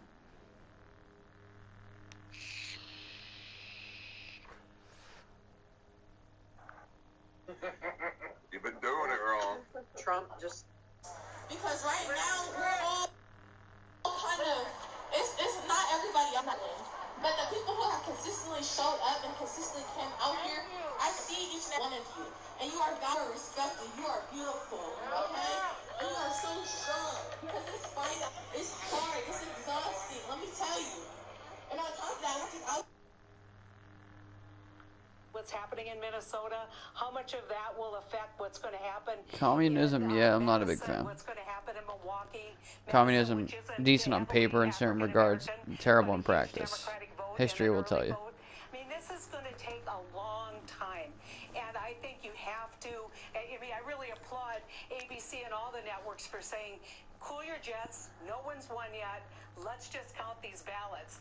But the longer it goes, and this is what I'll say about Pennsylvania, the longer this goes, just like COVID, the more people are going to get anxious. And so the faster they can do it and do it correctly, the better. Yeah, they're going to maybe try to drag this out to get people into a state of concern, and it's going to wind people up.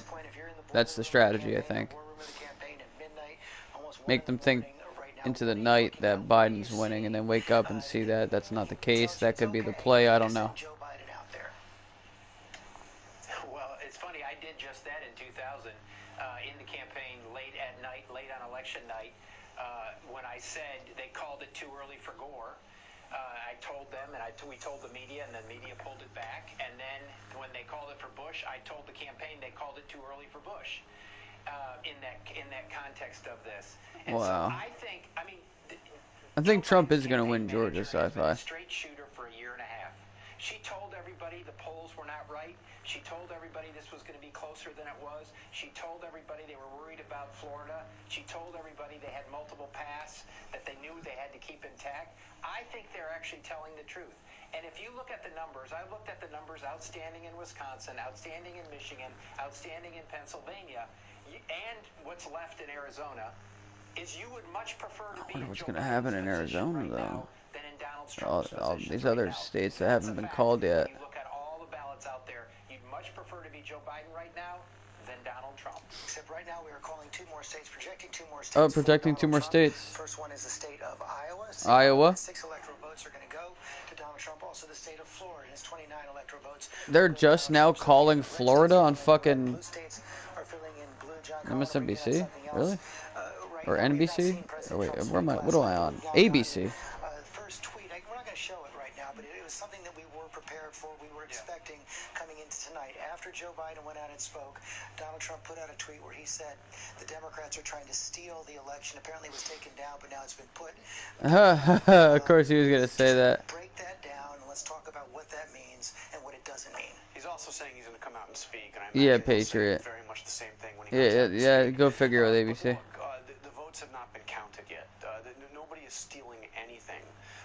As I mentioned, in the state of Wisconsin, they haven't even begun counting the mail-in vote. In the state of Michigan, they've only counted about 16% of the early vote. In the state of Pennsylvania, they've only counted 24% of the mail-in vote. Yeah, this could go on for a while, man. Yeah, I know, Taco. Right? Isn't that funny? What does that tell you? So the vote has not been counted. Nobody is stealing anything. But this has been a theme for Donald Trump. He has been invoking the idea that the election would be stolen for months and months. And rigged election was something we heard consistently on the campaign. Well, see, I'm also of the belief that the Democrats are so desperate to get Trump out of there that they would try to steal it if they had the chance, you know? I feel like both sides would do it. This is an election, when you look at where the states are right now, I think this is an election that can go either way. I mean, when you look, Donald Trump could knock down that blue wall yet again. He or he could not. Georgia is still in play. Arizona, we didn't call Arizona wrong. Yeah, Georgia's in play. 4 years ago. It was 2 years after. Pennsylvania's in play. 2016. So it takes time. Wait, is Trump about to speak, Sci-Fi? And it's really close. Can anybody confirm that? And it's an election that took place during a pandemic. I was gonna say, like, it seems like he's gonna win PA. It does seem like he's gonna win PA. I know you're excited, Patriot. I mean, you know me. I'm in the middle here. But you know. I haven't spoken to him. My guess is that the president felt like he was being restrained tonight by not going out and speaking. His instinct would be to want to go out earlier. He sees Biden go out there and lean in. We think we're going to win this thing. Feel good about where we are, on track to win the election. Right. So he's saying, I'm going to win. Not that I have one, but I believe I'm going to win. I think that probably really angered the president. You know this. There's a big difference then between sending out a tweet or going out and speaking and saying, no, I think I'm going to win. Here's what looks good in Florida and Michigan and Wisconsin, and saying the other side is to steal the election. George, my job here, as I see it, Emperor Palpatine, you'll have my vote if you stop spamming. to rationalize it. Okay. Part of my job here is to help people here and on TV understand what I think, knowing the president for 20 years, what motivated him. I think he heard that. I think he got angry and said, listen, I'm being restrained. This election is completely in doubt, as John Carl just said, and I'm not going to say anything. Then he sees Vice President Biden go out there, and Ron liked it because Ron knew that it gave Biden an advantage. He comes out there and says, we think we're going to win. So the president's ticked about it, and when this president gets angry, he goes to Twitter. I'll give you one example. In 2000. Well, you were earlier, Palpatine, and that's what you were saying during it, so I think that's why people are reacting that way. Well, no, for the congressional, in 2006, I said, go out and declare victory. He says, they haven't declared. I said, you declare. You go out and declare. Then they have to prove you wrong. And so Joe going out there, A, keeps his base energized, keeps people focused out for the long term, and makes sure, and actually, I like the fact that he got Trump under Trump's skin. Well, and by the way, to be fair, if Donald Trump had gone out there and done that, there would have been people who would have been reacting differently than they reacted to Joe Biden. Yes, that's true.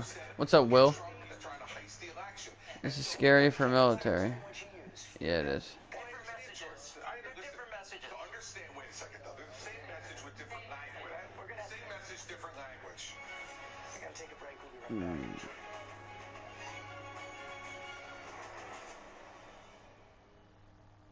Good Morning America this morning. The real-time answers, real-time results. Now, the morning after this is... Yeah, man, I don't, you know,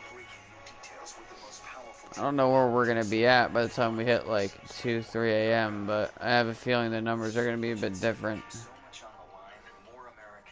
I feel like it's going to be leaning more towards Trump as some of these votes come in from, you know, these particular states. Hello? This is Montana Highway Patrol. You're looking for a couple of missing teenagers. That's right.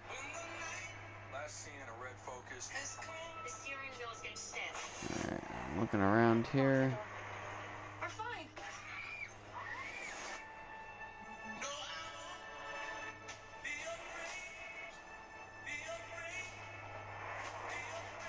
Got ourselves a predicament.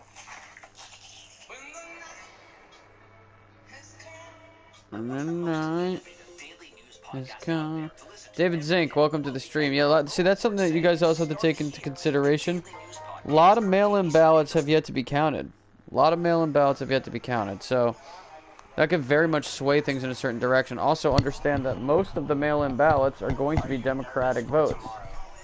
Most of the mail-in ballots will be Democratic votes. Yes, I am net about for tomorrow for sure. Not to say Trump has no mail-in ballots, because certain people, you know, maybe more convenient for them and such, but to get the results. yeah, I do feel that Trump is going to win Texas, and I think he's going to win Pennsylvania It's very possible and Georgia. we could have a winner declared tonight, but I didn't anticipate that to happen. I'm definitely a little concerned about how the next week is going to unfold. Just simply, I'm mostly concerned about a scenario where it looks like Trump wins tonight, and then if the mail-in ballots flow in later and it turns out that Biden wins the election, I'm very worried that some of the Proud Boy Trump, like hardcore MAGA people will simply not believe it. Like, they will literally not believe it, and they will, like, you know, just become furious. Yeah, I'm with you there, Taco. I'm with you there, man. They have just way too much to count. You know, not believe the truth of what's happening. That's what I'm worried about. And I'm also worried about Biden getting in office and then the movement, the momentum around the movement dying, because people want a return to quote-unquote normalcy, which is why we ended up with Trump and the shit that we're dealing with anyway. So yeah, like, no matter who wins, there's definitely things that I'm concerned about either way. What we need is a new Congress, a new House of Representatives, and a new Senate. That's what the hell we need.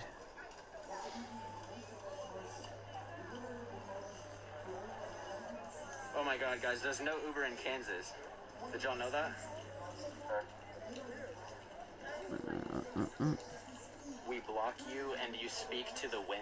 You're absolutely right, Sci-Fi. I'm glad you're, Opal, you got me confused. I'm glad you're hearing me out. Like I said, I made that final prediction where I said I think they're going to make it look like Biden's in the lead, and then when we get into tomorrow, don't be surprised if you wake up and Trump has the lead. Do not be surprised if you wake up tomorrow and it's completely different. In this moment, there you see it right there. Do not be surprised if you wake up tomorrow and it's completely different. In this moment, there you see it right there. Do not be surprised if you wake up tomorrow and it's completely different. In this moment, there you see it right there. Alright. What's up, Chosen One? What's up, Chosen One? Let me pause the stream on my phone. I know, right, Patriot? It's like, how the hell?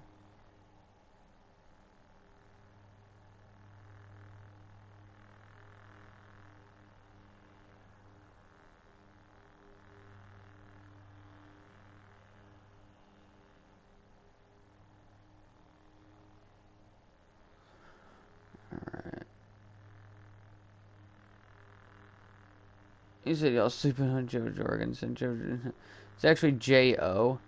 Joe Jorgensen's a female.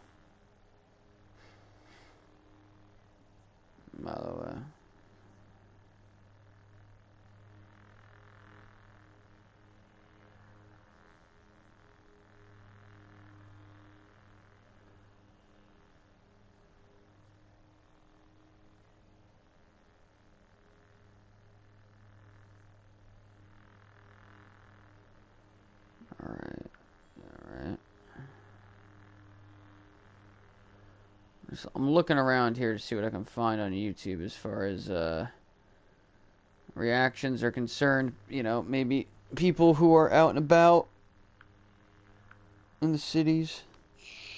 You're waiting. 76% of the vote is in. There's something wrong with those numbers. It's 53% Joe Biden, 46% President Trump. But, you know, that's right. 1.3 million votes for Joe Biden and 1.146 million for Donald Trump at this time. But there are still important votes that have not been counted, and we continue to wait for Arizona. Michigan, again, a state that President Trump won, stole, the Democrats would argue, in not literally speaking, but took away from the Democrats in when Hillary Clinton and he were contesting the election in 2016. Joe Biden, the Democrats, trying very hard to win it back, with 61% of the expected vote counted and in. The president is ahead. You can see he has a 9 percentage point margin, but important votes still out. Not enough to be able to call it. Texas, 81% of the vote is in. The president's leading by, 6 percentage points? That's a big chunk of the vote. Almost 20% of the vote is out. We don't know where What'd you say? We're waiting. We'll see what happens in the Lone Star. It's a big state, man. I didn't expect them to be done yet. And in the just from the size of the state. Wisconsin, are we calling this state with? We are not calling the state. We are simply saying, even though it's just a picture of the president, this is where Wisconsin is right now, with 84% of the expected vote in. President Trump has 51% of the vote. We don't see a count for Donald Trump, but there is still not a call, not a declaration in Wisconsin. And now to Nevada, a state that the Democrats won, Hillary Clinton won in 2016. Very early, you see only 3% of the expected vote is in. And man, so this those is numbers really don't tight. mean very much that you're looking Sci-fi at. says Pennsylvania, Georgia, and Texas. And that's all we have right now in the way of a count, but also following, or lack of a count, I should say, also following the results with us tonight are national political reporters Erin Haynes. She's editor-at-large of the 19th. It's a new nonprofit digital outlet focused on women and politics. And Robert Costa of the Washington Post and host of PBS's Washington Week. So Bob Costa, to you first. Talking to the campaigns, what are they saying to you? It looks like we are not going to know the results of this election tonight and maybe not even tomorrow. But the stakes for tomorrow, Judy, they're already being set. We just witnessed a significant moment in this election when Vice President Biden took the stage and said that his campaign, his candidacy, in his view, is well positioned for victory. He is saying that the early vote in places like Wisconsin, in Georgia, and Pennsylvania will be enough to push him over the top. This is setting up a potential political war in this political culture in our country. Oh, yeah. Because if President Trump, based on my reporting, will now declare himself to be well positioned for victory, and it's going to be an inch-by-inch fight in the coming days about the legitimacy of the vote from the Trump side and about voter suppression and making sure all votes are counted from the Democratic side. A critical moment for American democracy as this election hangs in the balance. Well, a critical moment for American democracy, but I'm going to ask a very simple question, Bob Costa. Why isn't it possible for the campaigns to wait for every vote to be counted and to respect the results? It's a revealing moment on character and how campaigns see their strategy. In past presidential cycles, we saw this. Good luck with that, Patriot. You could be waiting for days, cycles man. where the vote was not always clear by 2 a.m. or 3 a.m. Some campaigns have stayed quiet. Vice President Biden made the decision to get out in front of a crowd and make assertions about where he stands in the race. President Trump has chosen to tweet so far tonight and say that he fears the election could be stolen. This is where we are. This is where the election is. It's their decision. And the Biden campaign, I'm told by one Democrat, feels like it needs to get ahead of President Trump before he starts to frame the election and his possible defeat as illegitimate. Aaron Haynes, we are heading, I mean, if in the description that If there's anybody there in the chat that's new to the stream, I appreciate you being here, of course. Possibly days Make sure you leave a like and subscribe if you could. in this campaign, It's very much appreciated. could very well affect and will affect the outcome of this election. You're absolutely right, Judy. I mean, look, it is Wednesday, right? We're already into the next day after Election Day without a result, which is something that we, frankly, a lot of us in the media tried to prepare the American people for the possibility of this outcome. And this is where we are. Voters. Aaron, I'm going to interrupt real quick. We do have a call to make. Oh. It's a state that President Trump won last time, but right now the AP is declaring that Donald Trump will again win in the state of Texas. Trump won Texas. Has been a lot of effort made by the Democrats. Yeah, they're calling Texas. Not a state that they felt was a must-win, but one that they would have loved and would have certainly considered a prize. But as you see, with 81% of the expected vote in, the AP is comfortable, and with all the other information they have in declaring Donald Trump will win the state of Texas, and it's 38 electoral votes, a big electoral vote prize for the president. Aaron, I'm sorry I interrupted you. Yeah, it's a big deal. Put that on the table as we're talking about what could happen. Yeah, absolutely. And I mean, with Florida and Texas coming in, late into the evening, that has certainly boosted President Trump's numbers and kind of narrowed the score between he and Vice President Biden in the Electoral College. And it is kind of those big outstanding prizes, places like Pennsylvania, like Wisconsin, like Michigan, much like 2016.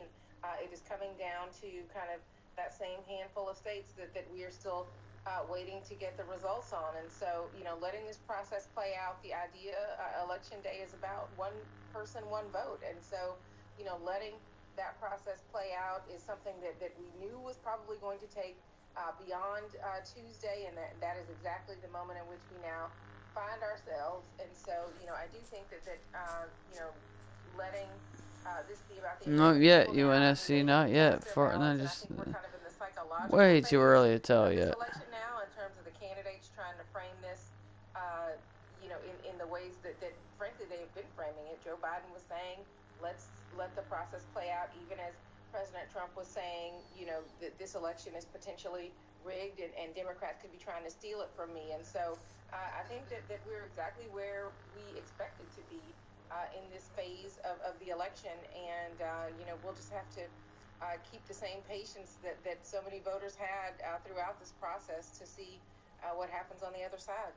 Well, it's certainly our intention here at the NewsHour at PBS to be patient and to wait until each one of these states is called and to cover what the candidates themselves and their campaigns are saying at the same time. Trump's manipulating the midichlorians to win. Oh my God, it's fucking hilarious. And we will come back to you. I want to go now to our intrepid Miles O'Brien, our science reporter who follows all things complicated for the NewsHour. He's been at the Fulton County, Georgia vote counting place. Miles, Georgia is not a state that's called. There are a lot of votes still to be counted, and you're at one of the places where they are struggling to get it done. Yes, Judy, and it is a bit of a struggle. You can see behind me, it's a busy place right now as they bring in all the electronic gear, which was deployed at over 250 precincts in Fulton County today for the voting today. But what's interesting about this, so there's a little nuance here that's important to point out. We've been talking about how early voting gives an advantage to getting results out sooner, but there's a little asterisk to all that. Interesting. All those early voting scanners, all those ballots that were scanned in, cannot be tabulated until today by law in Georgia. And so there's a big backlog back behind me, a group of people who are going through the scanners that have been in the early voting locations over the past few weeks, and are going through the process of tabulating and checking those balances, if you will, reconciling the poll takes. Excuse me, Judy, because the forklift is coming through here with some of the equipment. Come on through. You're on live on the NewsHour. Say hello, everybody.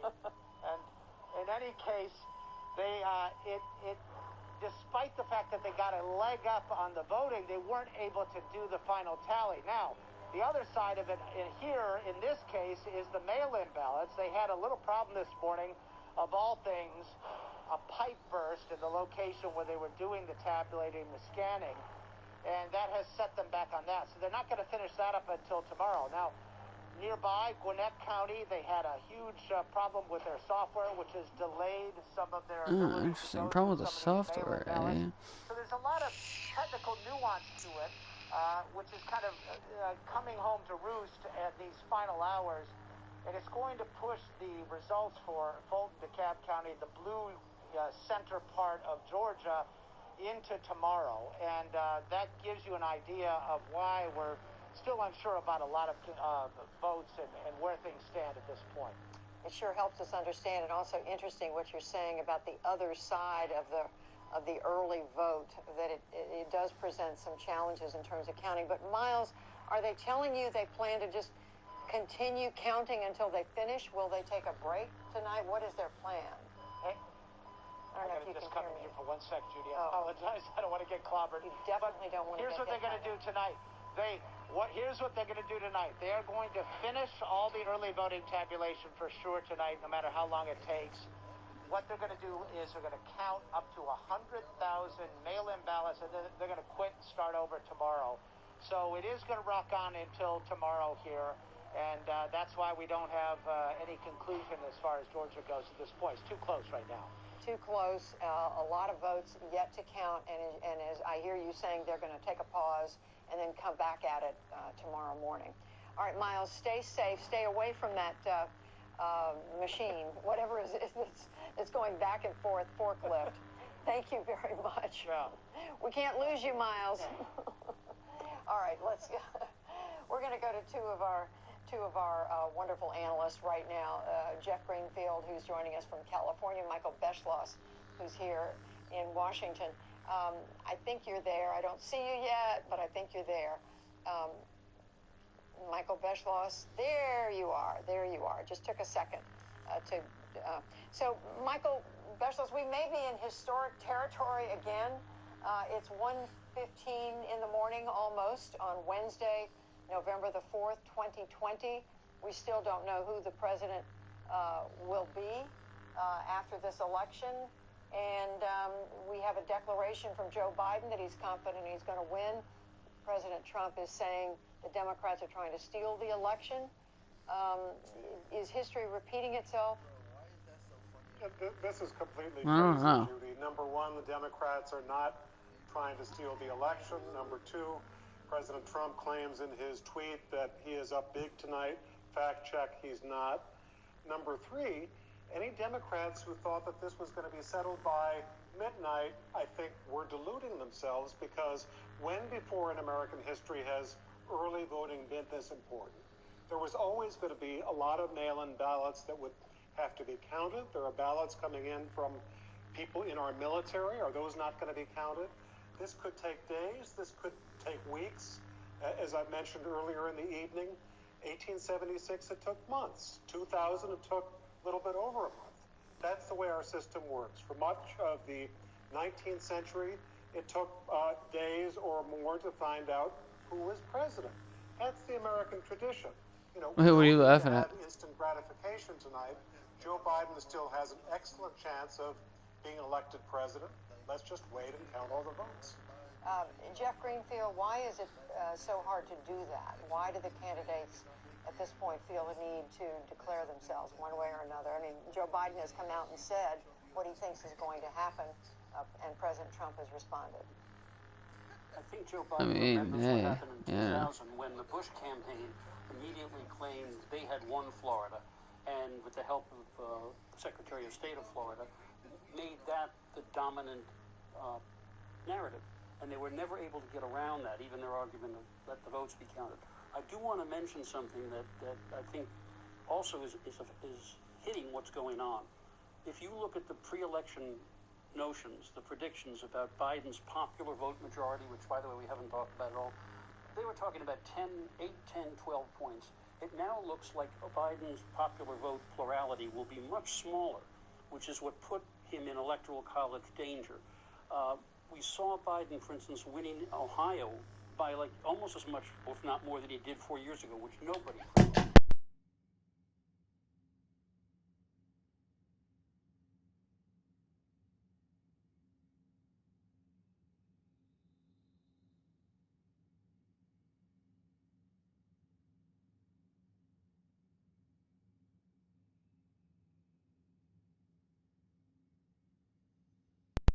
Everybody in the chat, I'd like to officially announce my candidacy for the presidency of the United States. So, Cortex 2020. Vote for me. I will give you free Butterfingers. He said Trump won Russia. Biden wins China. Oh, shit. That's fucking funny. Trump wins the casinos. Arizona has 16 electoral votes. I can't remember offhand what Georgia is. Georgia was being left for dead by the Democrats a couple of hours ago, and then the Fulton County votes started coming in Atlanta, and now that's very much up in the air. So before we decide that Pennsylvania is the new Florida, again, I'm echoing my younger colleague Michael. Let's see what happens overnight with these other states. Right. Arizona, 11 electoral votes. Georgia, 16. But the point is, it puts it a lot closer. And just quickly, Michael Beschloss, I think it's important that we all counsel patience, that we counsel don't rush into this. There's so much at stake. What are we in a hurry for? We are not sticking a piece of bread into a toaster that's supposed to pop it up within 60 seconds. We're having a presidential election. Maybe the most important presidential election we have ever had in American history. We have to be Yeah, I've been saying a lot about over and over again. however long it takes. All right. That is what I'm leaving this conversation with. Michael Beschloss, Jeff Greenfield, thank you. And we will come back to you. And we have a race call to make, and I'm going to look at the screen, and I'll tell you what it is as soon as I see. And that is that the Democrats are holding on to the Senate seat in the state of Minnesota. Tina Smith was challenged by Jason Lewis. She is, it's now been a few hours since the polls closed in Minnesota, but she has held on with 90% of the expected vote in. You see she's got about 50% to Jason Lewis's 43%. So that is a hold for the Democrats. Amna and Lisa, there's so much to talk about. Where are you even going to begin?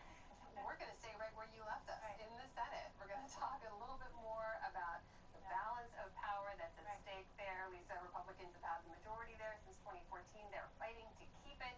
How are they doing tonight? I mean, very critical to so many parts of our government is who is in charge of the Senate. Here's where we are right now at this moment. 45 Democratic seats, 46 Republican. But look at those seats. What a crazy election this is turning out to be. Let me talk first of all about where we are right now. Already, Republicans have won 2 seats they wanted to hold on, Kansas and Iowa. So Democrats are looking at seats like this one, North Carolina. They really could use this seat if they're going to take over the Senate. Right now, Tom Tillis, the incumbent Republican, ahead by 2 points. But, you know, we don't have all these votes in. This is going to be a close one. Let's look at Georgia. Something the Biden campaign says they think they still have a chance in. But let's look at the Senate race for Georgia. There we go. This is the incumbent senator, one of 2 races in Georgia. The other one's going to a runoff. This one, right now, the incumbent is ahead. But, you know, we have more votes left. And I just heard from a Republican source who's involved in the Senate races who said there are a lot of votes in Atlanta that have not come in yet. Those are expected to be Democratic votes. So this margin is going to change. And the Republicans think it will not change in their favor. They don't know by how much. Let's look at another critical Senate race that Democrats need to pick up to gain the Senate. Look at that. Maine, Susan Collins, right now ahead, 51 to 43. That's a very large margin. 81% of expected vote. Now, Maine is a little bit funky because they have ranked voting, and there are 2 other candidates, third-party candidates and fourth-party candidates, on the ballot, and they will go to sort of an instant runoff in this state if neither of these candidates gets 51%. But if Collins can get 51%, this race could be declared a lot sooner than anyone expected. It's still a lot of votes out. One other thing about this Maine Senate race I want to tell everybody. Susan Collins is right now ahead at the same time as Joe Biden is ahead in Maine. That is something her campaign really has wanted to see, and they feel very good about. And we know for Democrats, this is one of the Senate seats. They was really their top target, right? Yeah, you know, at this point tonight, Senate, and as Amy had said, the Republicans and Democrats are now even. So Democrats still need to pick up 3 seats if Biden wins the White House and the Senate, or 4 seats if he does not. So these are the 3 seats that they think are most available. They also can't lose any other seats. That brings me to the state of Michigan. Let's look at this. Democrat incumbent Gary Peters right now falling behind John James, the Republican candidate. 61% of the vote. You know, I just don't think we can read much into this. Michigan has a long count ahead, and also we just aren't quite clear. I don't have any really good information on where the outstanding votes are, but it's notable that right now the Democrat is not way out in front.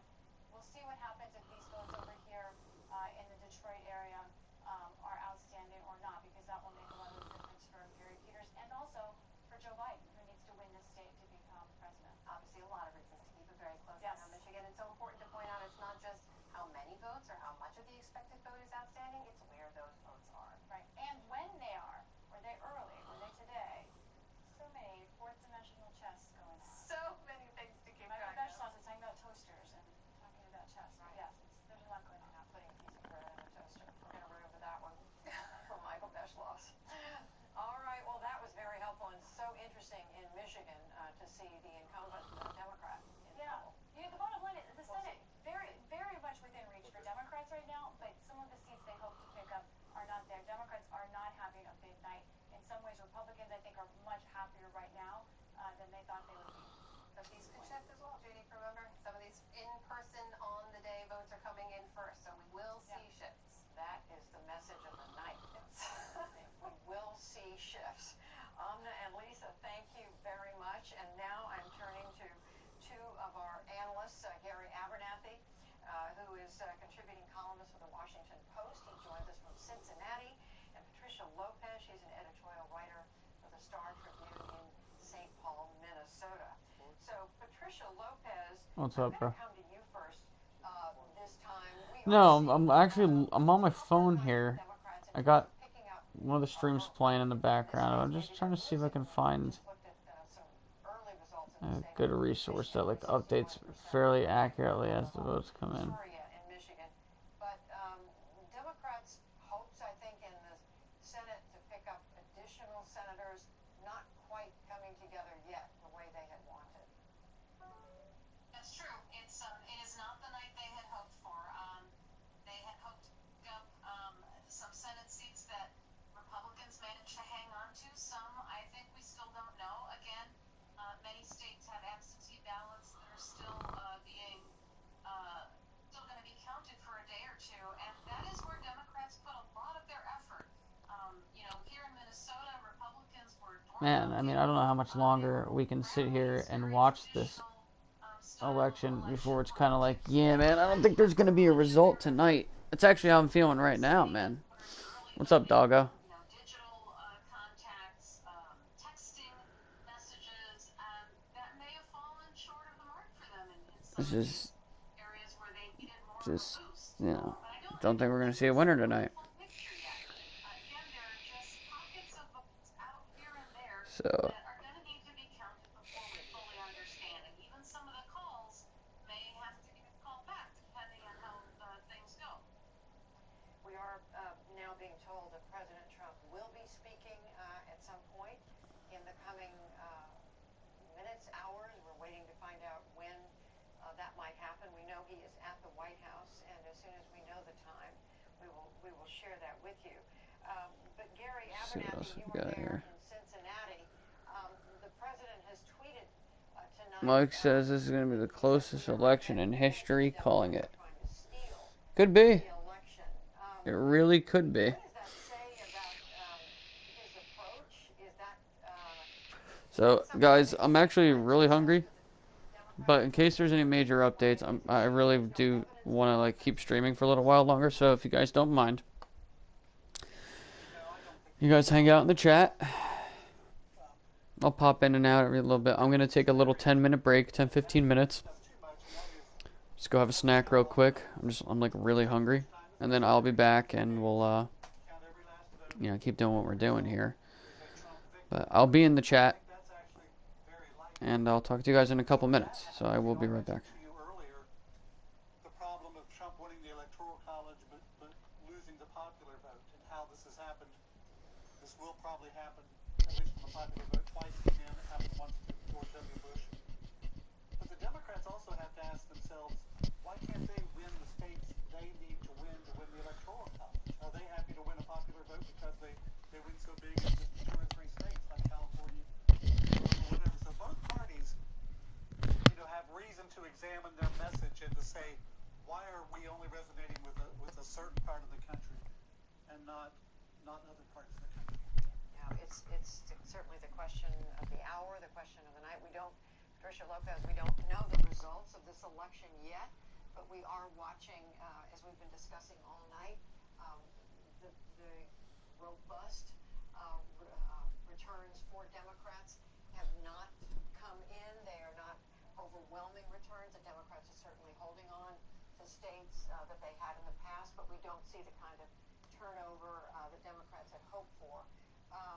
What does that say, do you think, about the Democratic message in these states that they are trying to win but are having a tough time?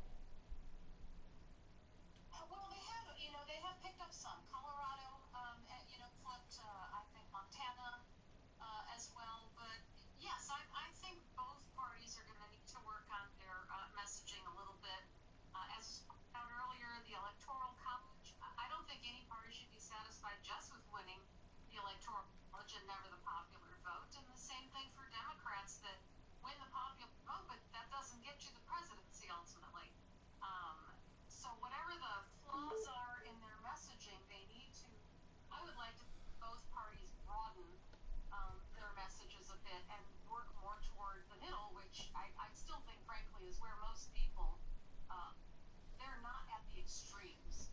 And the more, you see the parties appealing to those extremes, people feel left out of those messages. What about that, Gary Abernathy? Because there is a sense, from President Trump, that he's, in the language that he uses to talk about issues and the language he uses to talk about his opponents, that he is appealing to the extremes. Is it possible, if he's reelected, or even if he's not, for Republicans going forward to seek some middle ground here? Yes, and both sides need to do that, Judy. I agree with you completely. Trump certainly needs to do that, and if he does win re-election, I would hope that he would finally pivot that way a little bit. I don't know if he will, but on the other hand, Democrats need to find a way to not demonize or to reach out to people who are maybe pro-life on the abortion issue and very much pro-Second Amendment on those issues, and everybody we all need to do a better job of not demonizing each side. We really have gone to our hardcore base extremist appeals to win elections, and overall, and both sides do it, and it's not healthy for the country. It's not healthy for the country, and Patricia Lopez, and I didn't mean to suggest, Gary Abernathy, that Democrats don't need to find a way to moderate as well. It's just that I'm struck at this hour, as we reflect on the president's use of rhetoric and how he talks. We've been listening to him at the rallies in recent days and throughout his presidency, using some strong language and appealing to. And I've been critical of him too, many times. Okay, I'm going to bring in Patricia Lopez, thank you, and Gary Abernathy, thank you. We are going to come back to you right now. I want to go to Amy to help us sort of sum up what are we dealing with here. It's remarkable, Judy, thinking through what we've been through for the last 4 years, what we've been through for the last year, and in some ways, we're kind of running in place. The numbers, while they are different, both Biden and Trump are improving on the numbers that Hillary Clinton got in 2016 in these states, that Donald Trump got in these states. I was just looking at Ohio, which hasn't completed its counting, And already Biden's getting about 1 million more voters than Hillary Clinton did, but same with Donald Trump. So we just seem to be in this, like, sort of stuck back where we were. Thus far, no candidate has picked up a state that a 2016 candidate won. And we kind of come back to where we ended 2016, which was waiting for Wisconsin and Pennsylvania and Michigan to be called to have any real sense of what's going on. But it is, as I said, it's going to be remarkable that we look back at this time of so much tumult, so much chaos, and the numbers, just the raw numbers themselves. If you just look at the Electoral College and look at some of the percentages of the vote, haven't changed all that much. It is something to reflect on. You're right, because this has been a tumultuous 4 years. It's been a news-filled 4 years. The media, all of us in the news media, tried in varying degrees of success to cover faithfully what's going on in Washington, but it's been quite a spectacle, and it's challenged us to do the job that we are, we want to do. And I think we just can't understate how influential so many other sources of information are to voters, whether they're getting it through the social media, whether they're getting it from television, what they're seeing in their Facebook feeds. All of those things make it so much harder for a country to sort of come together at a moment instead of living in these two very separate camps. And it looks like that's exactly where we are right now, where people have kind of decided this is the camp I'm in, and there's almost nothing that's going to dissuade me, no matter what we see going on. Pandemic, economy, etc. Exactly. May not be. Now we should point out we still don't have the results. Right. For a very important state. All states are important, but we don't have results yet. Arizona, Georgia, North Carolina, right. Pennsylvania certainly, Michigan, and Wisconsin. We're waiting for all of those states. I may have left one out, but your point is that the picture we have at this moment is one that looks a lot like 2016. Both candidates building a little. Right. I mean, it's different in that what they had. Right. Donald Trump did not get as close in some of these states. He got really close last time, but Democrats not picking off those Sun Belt states they thought they could. All right, Amy Walter. And now we turn to those with some personal experience in campaigns. Katie Walsh is a senior advisor to the Republican National Committee. She's also a former deputy chief of staff at the Trump White House. And Joel Benenson is a Democratic strategist. He led the polling operation for the Obama-Biden campaigns in 2008 and 2012. Joel Benenson, we've talked about this all night long to the extent Joe Biden hoped for some sort of blowout or mini blowout.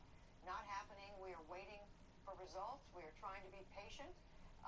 Joe Biden has spoken for a few minutes. He's expressed great optimism that he's going to carry enough states to land him in the White House.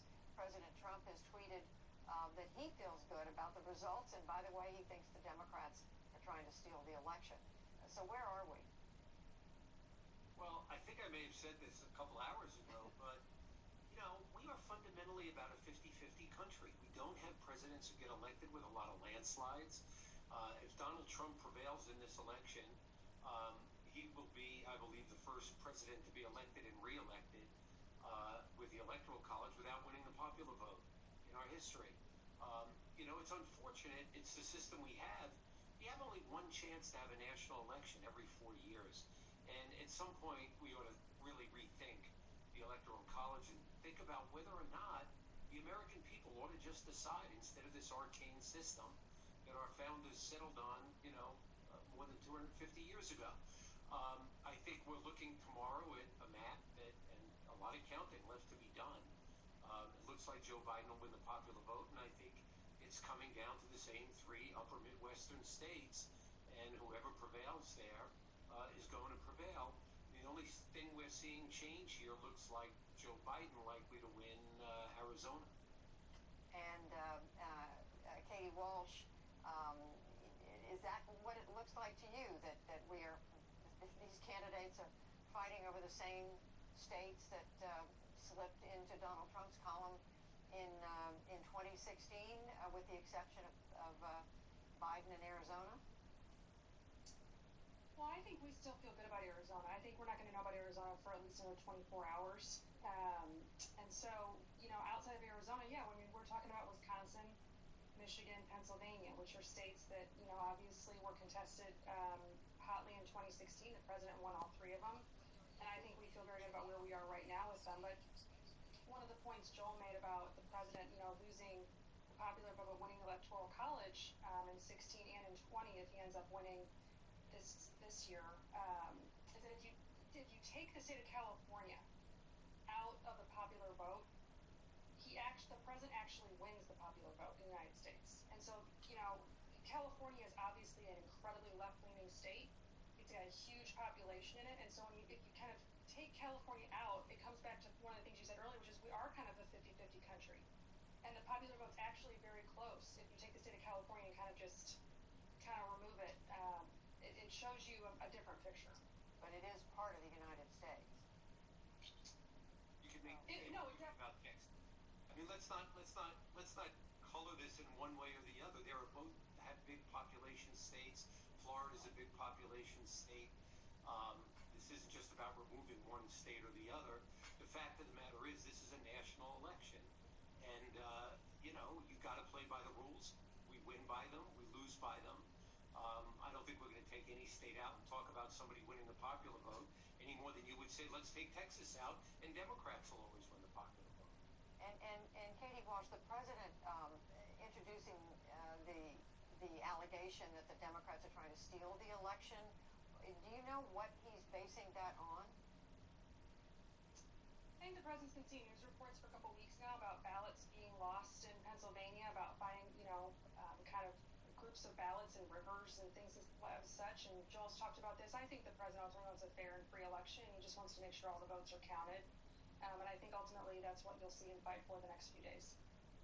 But we know that there is no significant, in fact, we've talked to a number of election security experts tonight throughout the night, and they say there's just been no evidence, a few isolated incidences, but nothing that amounts to any sort of orchestrated effort or anything that would... I hope that's right, Ferdinand. I'm sure it's not an orchestrated effort. I mean, we did see in some of the absentee votes coming in earlier, ballots were kind of found on the side of the road in some instances. I mean, that was reported on in Pennsylvania specifically.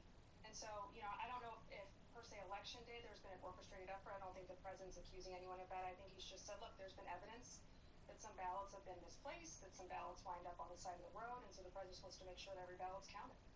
Joel, does that make sense to you? Yeah, there's the big thing about this. The only fraud about election fraud is the continued Republican claims about it. I've polled repeatedly on this question. I have asked people if they believe there's voter fraud in the United States. I've asked them if they've heard of any incidents of voter fraud in their state and local elections. And overwhelmingly, the majority of voters say no. They haven't ever heard of any voter fraud. So I don't know what universe people who make this claim are watching electorally, where people say there's all this voter fraud. People don't see it, they don't hear it, because it doesn't exist. All right, we're going to leave it there for now. Round two, we'll come back later for more. Joel Benenson, Katie Walsh, thank you both.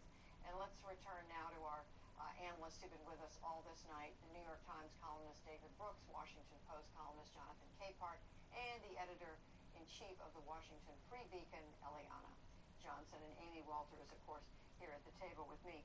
David Brooks, make some sense of all this. Well, about 3 weeks ago, we thought we'd be exactly where we are, which is that a long, drawn-out night. It would look pretty good for Republicans, and then probably over the next 24, 36, 48 hours, it'll begin to look better and better for Democrats.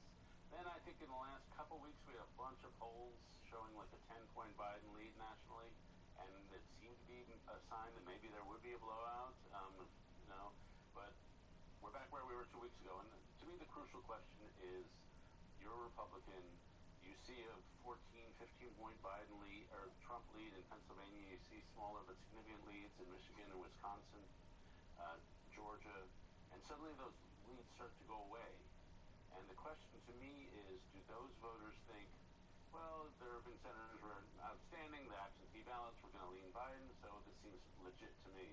Or do they say, oh, something nefarious is going on? Why were all these votes in the urban centers not counted until the end? What are they doing to us?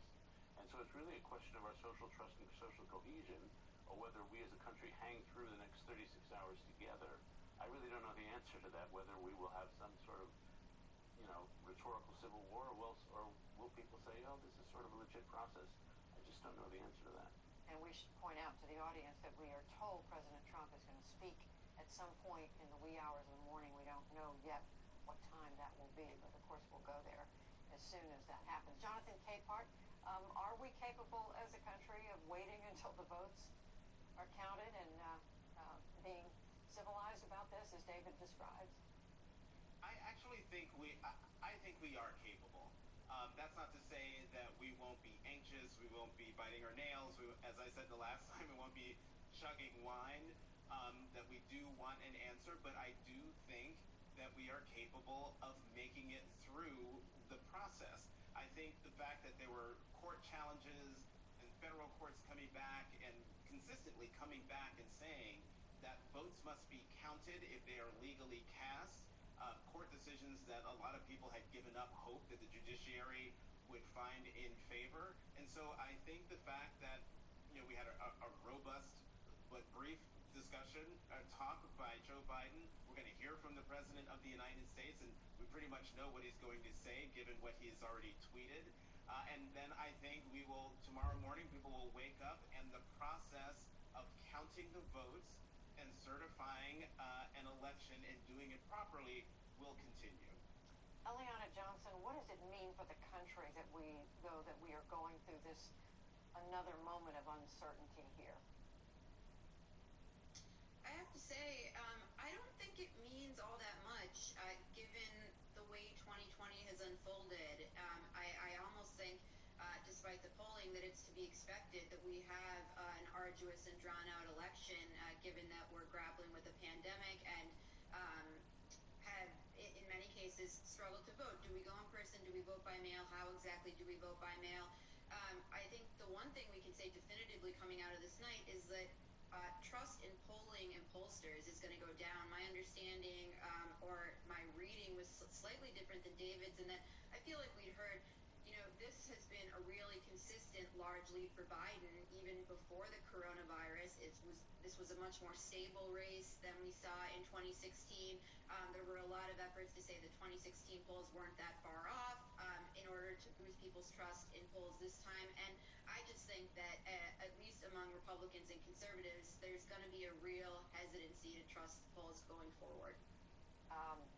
David Brooks, it seems to me there's a deficit of trust all the way around right now. This is the story of American society right now, and I agree. I've been glued to the polls for the year, and now I'm wondering, why did I waste my time on that? Because in some cases they were right, to be fair, but in a lot of cases they were wrong, and in Florida, large errors. And it's just hard. It's clearly a very hard job to do, because the people who do them are very smart people. For sure. When it comes to trust, I'm going to turn to Amy Walter, because we have to have trust to keep our democracy functioning. We have to trust that our government and people are working in the best interest of the American people, and we are pledged to be patient and to wait for the results. But it is at a time when the American people have been through a lot with the pandemic, with the difficulty in the economy, and now to have this very hard-fought, angry election, and then to have it unclear, it's a greater source of stress, I think, for many Americans. It is. Although I have to say, I am very heartened. Maybe I'm being premature here, but by the fact that it seems as if Americans are saying, "Oh, okay, we'll wait." Now, I don't know if that's going to last. Obviously, my worry is that there are going to be nefarious forces, especially on social media, that are going to push people to question results that come out in the days that follow, in the hours that follow.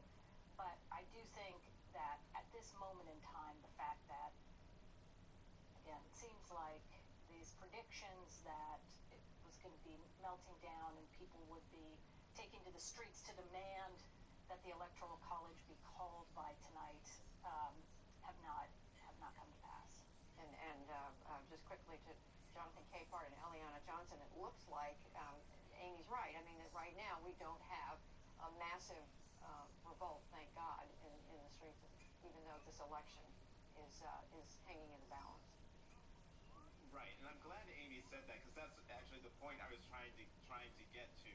That for all of the anxiety and anxiousness that's been out there, particularly today, that the American people are, they're willing to wait. They're willing to let the process go forward.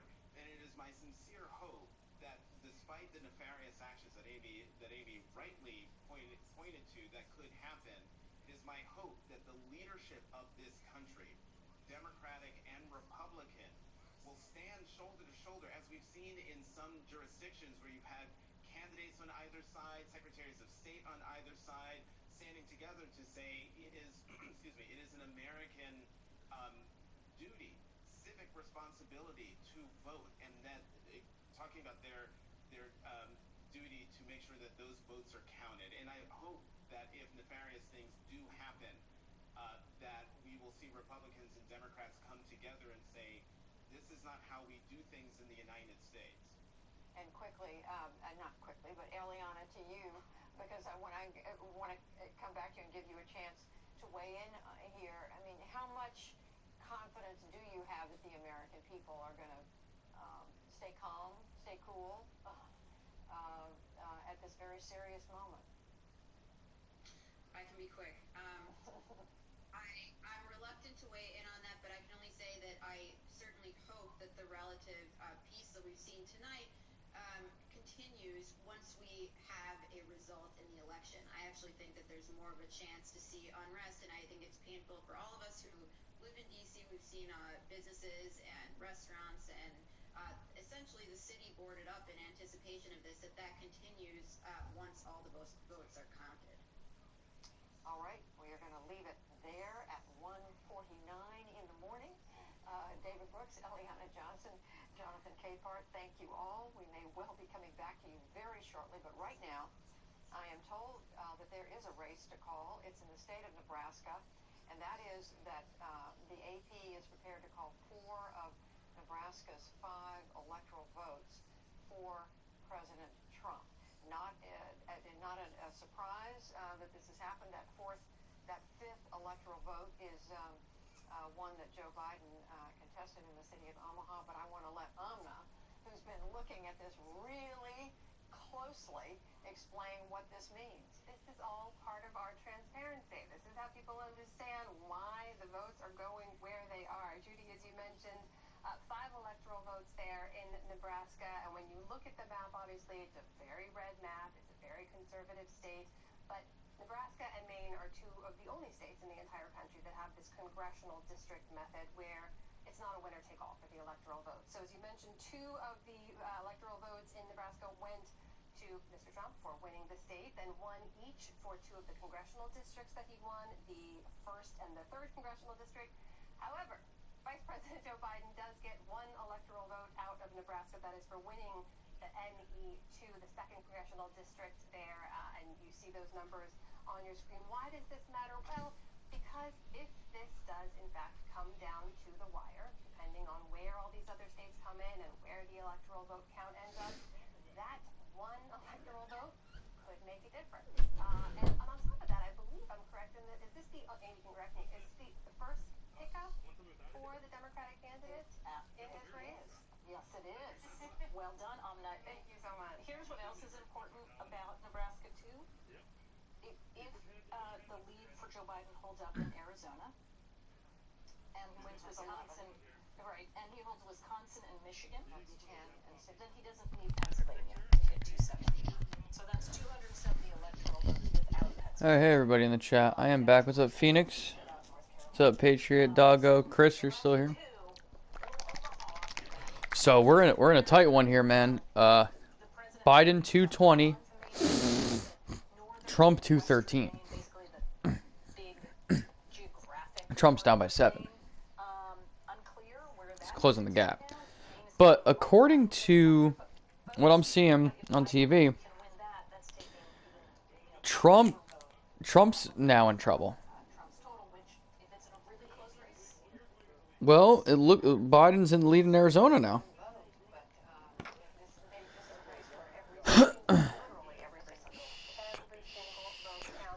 Yeah, he's in trouble in that state. He may even lose Georgia. I know, I thought so too. Interesting.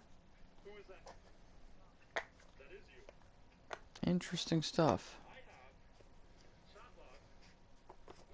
It's really hard to say, man, but it feels like we may get a result in the early hours of the morning. Man, I mean, this is not. I estimate that Trump takes Georgia within the hour. I don't know, man. Hey, what's happening, Kanan? Who am I going for? Well, I mean, I don't like either candidate, really. That much at all. So, I'm going for my dog, Jet Thompson. He should be the true president. However, I will be honest in saying that, although I know there's some of you in the chat that want to believe that Trump is somehow the savior and he's trying to, fight the deep state, in which, I don't like them either. Trump has a history of selfish actions. And, I'm not trying to rile up anybody's feathers. I'm speaking facts here. Okay, I'm not going to bash you if you're somebody that's for Trump, American Patriot. I know you're a Trump guy. You got to understand. Remove Trump and Biden from the equation. American Patriot, you and I probably want very, very similar things for the country in a lot of ways. And you know me, I'm I'm a conspiracy theorist / enthusiast. I'm in the truther community. I've been a part of it for years. I'm aware of the bullshit. Hillary should be in jail. Bill Clinton should be in jail. Trust me, there's a lot of Republicans that should be too. Let's be honest here. I feel like this whole thing's just a big stage, a big game, and that the president is selected and not really elected. And I feel like they're doing a nail biter here just to fuck with people, just to make it so that it's even more stressful on everybody, plus the virus.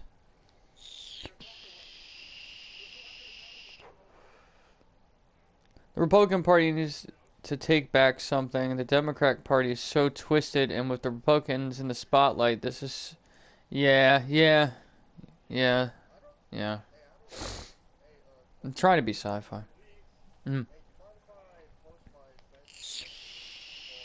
No, go ahead. I told you could. What's her name? Well, shout out to Becca. See, I don't like some of the things that Trump has done, and, I don't care how much you like Trump. I'm going to be honest about how I feel, but understand, I care about this country. I want us to succeed. I don't want us to get sold out to China. I don't want a president who's compromised. You know what I mean?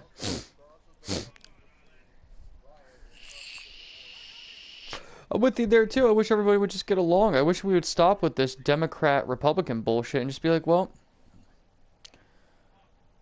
California counted faster, 4 hours behind. Why else would PA just cut counting? And yeah, dude.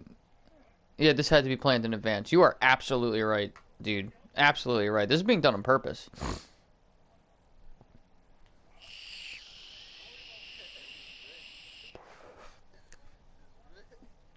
I'm telling you. What I said earlier was that they're going to make you think, when you go to bed, that Biden's in a nice little comfortable lead, and then and then here comes Trump. But I don't know what they're going to do at the very end. I don't know. But the Democrats are not having it this time around, bro. Like, they are going to do whatever, and I mean whatever, they can to win this election. Dirty tactics. Dirty tactics will be used on both sides. This is politics. This is politics. This is what is to be expected. You know, whoever really runs an honest campaign. Honestly. I mean, you know, illegal funding, and I mean, the list goes on with it. Funny thing is that they got us all here fighting amongst ourselves about, oh, you're a Trump fan? Well, I'm a Biden fan, and I can't be your friend. See, I'm not falling for that, though. I'm not falling for it. I know better. I just care that you're an American, really. You know, there's people who are a little on the extreme side, though, that I'm not going to get along with. They're like, well, you're either for Trump or you're not for Trump, and you're not for America. That's not me. Well, what will y'all do if Trump wins? Well, you know, I don't know.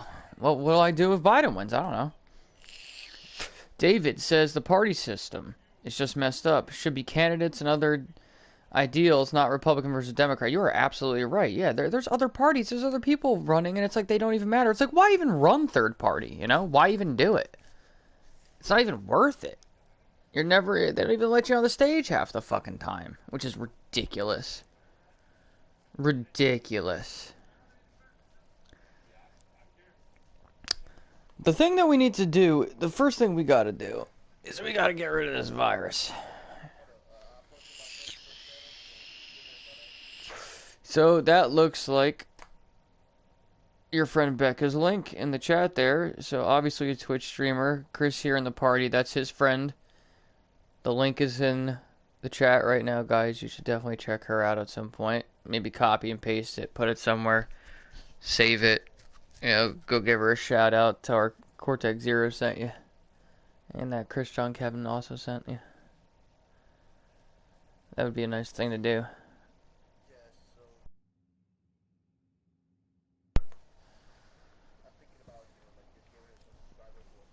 It's a good thing. I'm sure we can do it. Oh, you're going back to that thing, the $60,000 and the hot dogs thing? Yeah, who knows? I mean, who knows, man? The code language and the emails. I remember that years ago, like around the time that my YouTube channel started. Chosen One said, police brutality will magically stop when Biden is elected, winky face. Oh, shit. Happy doggo. What's up, doggo? Yoda for president. Vote for me, you should. Yes! Now there's a candidate I can get behind. Yoda. I'm all for Yoda. Yoda for president. That's it. Throw him on the ballot. We need a recount. Yoda's in the mix. We do need a recount. So let's see where we're at, ladies and germs. Let's see where we're at. This is going to be very close. And you know what the funny thing is? Is like, how did they know it's going to be close? They were so way off on the numbers the last time. Oh, Hillary landslide. Hillary landslide. Hillary loses. Well, this time around, Biden landslide. Biden landslide. And here we are.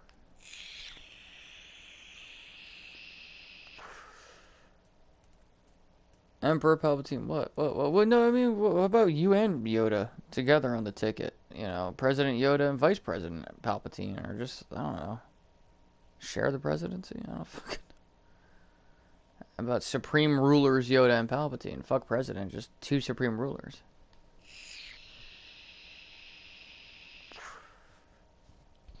Trump's about to be on the podium. Uh-oh, Trump's about to be speaking. Okay. Alright, well, I'm going to play the audio for you guys.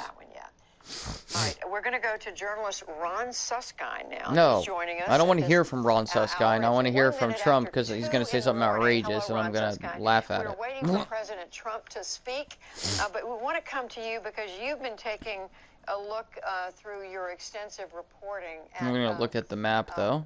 Either way, I'm going to bring it up on Google to look at it.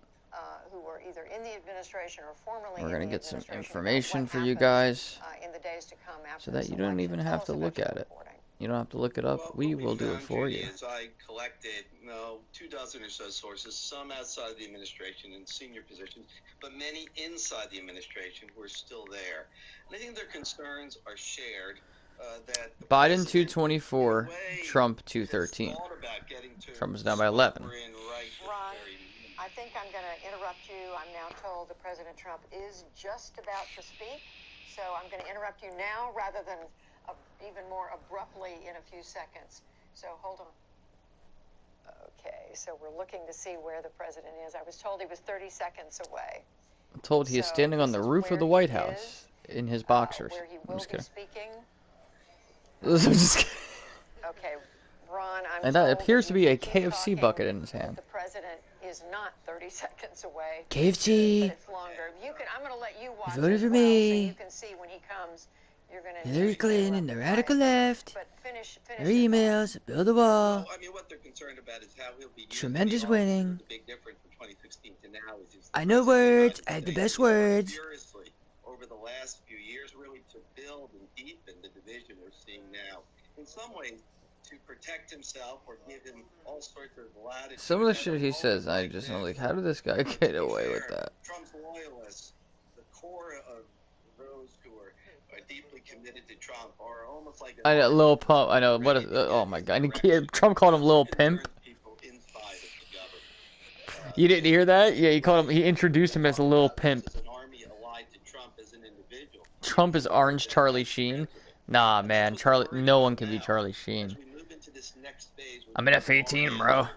In which there are going to be battles in these key states. I'm by winning. Are you bipolar, Charlie Sheen? I'm by winning. That was the greatest interview in the history of interviews. I swear to God, it was. I drink tiger blood. Or whatever the fuck you said. I have tiger blood. I have 1 speed. Go. Banging 7-gram rocks, man. A lot of havoc that can overwhelm events. And that's why right now you're going to see the narrative.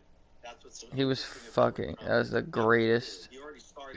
If you haven't seen that Charlie Sheen interview, that was like the funniest thing in the world to me when that happened many years ago when I was still in school. Like, I used to quote it every day for like the next year. It was incredible. In terms of this period in which the president, in some ways, is angling toward not necessarily having to have all the votes counted. I think that's all part of it.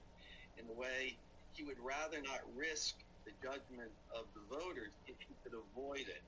And part of his strategy, according to people in the government who know him very well, is he gonna start fucking talking to you, or like, what's the story here? Oh boy. His actions now, starting at this point, where it's close enough. It's not a landslide by Joe Biden, but close enough to fight, and to fight with all the power that the president now possesses. Well, it's a very serious charge to say that they believe the president, or as you just said, you don't believe the president wants all the votes counted. I mean, it's inherent, it's part of the Constitution, it's our democratic system of government that the votes be counted. So to say it's leveling a very, very serious charge to say that the president wants something other than that. Well, it's interesting because when you talk to the senior officials, some of them talk about the president not really having a lot of acuity or respect for the Constitution. In many cases, when senior officials are first interviewed, the president says, I want you to take an oath to me as an individual. And they say, no, Mr. President, my oath to the Constitution of the United States. In many instances, he more or less says, I don't really understand that. You work for me. And over the last year and a half, 2 years, he's worked very, very hard to get people who really are loyal to Trump's him, winning Georgia by only 3%. Wow. Other loyalties. And that's, I think, part of what concerns so many of the Tighter than an asshole. who have worked for him. And I think that's why we're moving now. It's a nail biter, as they described it on Very, very different, a bit uncharted for us fake in the United CNN. States, where the president will use all sorts of norm-shattering tactics. Hi, I'm Wolf Blitzer, and this is CNN. Considering how he has shattered norms in so many ways that once applied to the office of the presidency, how he will use them now in this chapter. Well, very interesting reporting that you are sharing with us, and it's also striking to hear when, as we've been discussing all night, the president seems to be holding his own in a majority of the states, and with voters he won in 2016. If anything, he's enlarged his base. At this point in the counting, there are still a number of states that are out. We don't have those results. But at this point, the voters who have heard the president's message, who voted for him the last time, they're sticking with him. And they're sticking with him despite evidence that you've been describing. This is not a president who abides by the rules of other presidents, who likes to do it his own way, and they're very Final words and the best words. Yeah, it's interesting, Judy. When you look at the Trump support, I don't know why like they say, oh yeah, Trump's about to speak, and then here we are 10 minutes later. Where's he at? Very different from what we see with other political. So I'm curious if he's going to accuse them of trying to steal the election again, because it's like I don't understand where that's even coming from, like from his own mind. You know what I mean? Like I wouldn't doubt it either, but I'd like to know why he thinks it. He has forged a powerful connection to the core of his support. Not everybody in the Trump community of voters, but to a significant part of that group. And I think what's going to be interesting now is how deep that loyalty goes and what that core of supporters will do. One of the senior officials that I talked to. Wait a minute, let me just stop you there. When you say what they will do, what do you mean? You mean in support of the president in doing something that's in defiance of the law? Is that what you're saying? Well, I mean, the president has many, many times talked about folks who speak of defying the law, and he speaks to them often in a glowing fashion, won't repudiate them. He is deep of great concern, and it has. Yeah, he still hasn't come out yet. I got this stream up here. I'm going to lower the volume on it, but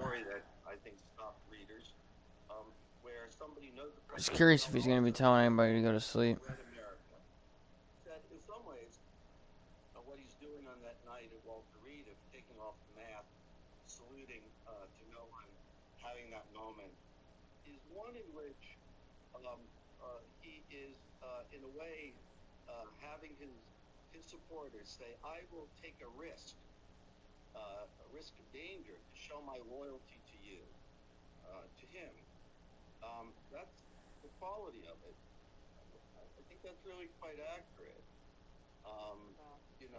It's a very deep bond. And I think what's going to be interesting now is whether or not that core community that really is directed by the president, in some cases they will act in a self-activated way based on what they think he wants. Still waiting here for Trump to come out and speak, but they said he was about to.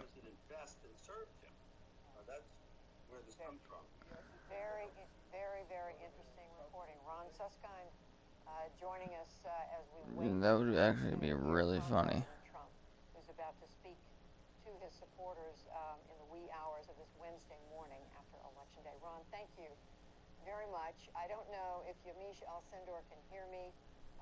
If you're outside, I think the president is speaking.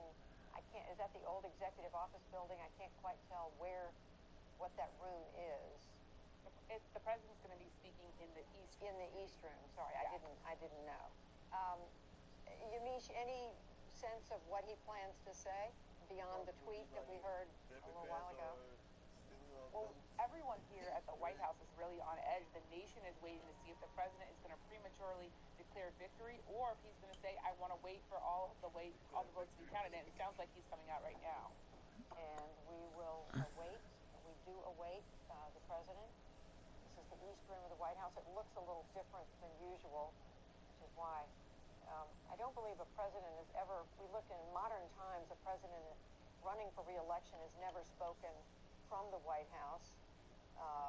This is the first time that's happened. Other presidents who were running for re-election, Ronald Reagan, Bill Clinton, George H.W. Bush, George W. Bush, they all were in either in other cities, or in the case of George W. Bush, when he ran for re-election in 2004, was at the White House, but I believe this is correct, but spoke the next day at a hotel in downtown Washington, did not address the nation on election night or the wee hours from the White House. So this is a bit of an historic first for the president to be speaking as candidate Donald Trump, if you will. Also the president, but candidate Trump as well. Yamish, we keep thinking the president's there. We saw applause. We heard applause. Yeah, they keep fucking tricking everybody into thinking he's about to come out. Numbers going by that they're reacting to. That's right. There are screens in the East Room, so some of that cheering is likely the people in the East Room, supporters of the president, Republican donors, who are likely cheering as they're seeing results come in that they think are favorable to the president. What we've seen tonight is something that we have not seen really in modern history, and that is that the president in the day after the election has already been labeled by Twitter as spreading misinformation about this election. Twitter labeled the tweet where President Trump was accusing Democrats without evidence of trying to steal the election as disputed. Twitter also said that this was misinformation about our election and civic process. Those are strong words coming from the social media company.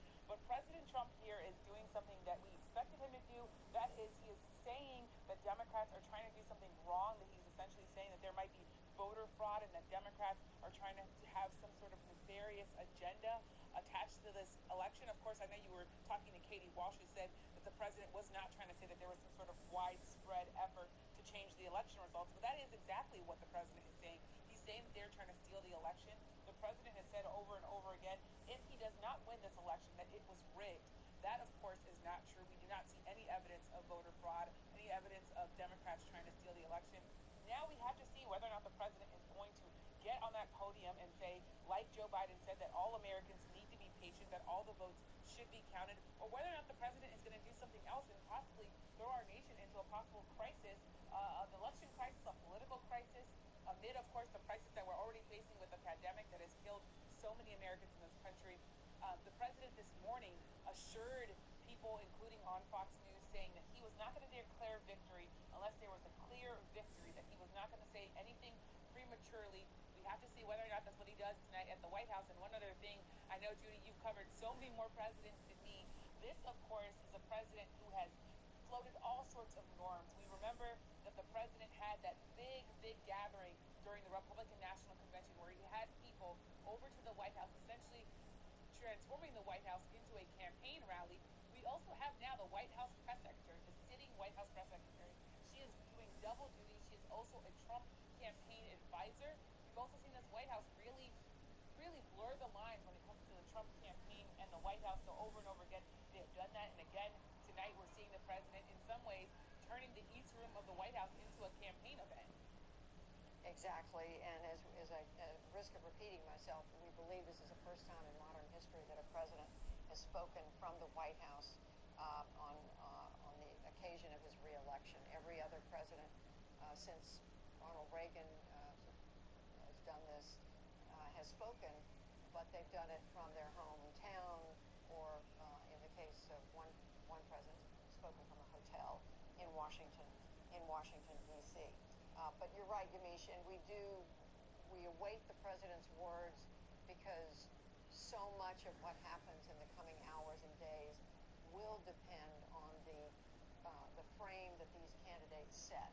As we wait for these final votes to come in, will there be challenges? We heard Katie Walsh, who's formerly at the White House, then at the RNC, now at the RNC, saying, well, she thinks when the president uses the term steal, accuses the Democrats of stealing, that he's referring to stories about assorted ballots that were found here and there. These are very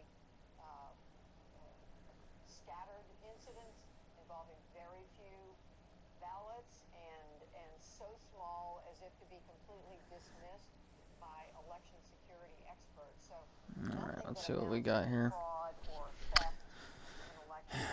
So he still hasn't come out yet. We're going to look at the numbers again. And some of the key battleground states that are still left to be counted. What we are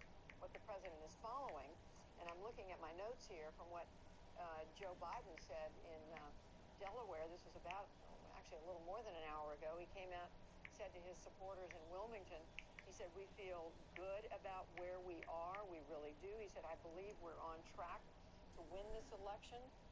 We knew there would be, because a number of votes were coming in so early at an unprecedented rate, we knew the vote would take a while. He said, quote, it ain't over till it's over, until every vote is counted. And I'm reading this because we're going to be, in a moment, hearing from the president. He said, we feel confident about Arizona. He said, we're still in the game. Let's see what we got here. He said, we still are feeling good about Wisconsin and Michigan. And he said we are going to win in Pennsylvania. I think he said in Philly, but meant Pennsylvania.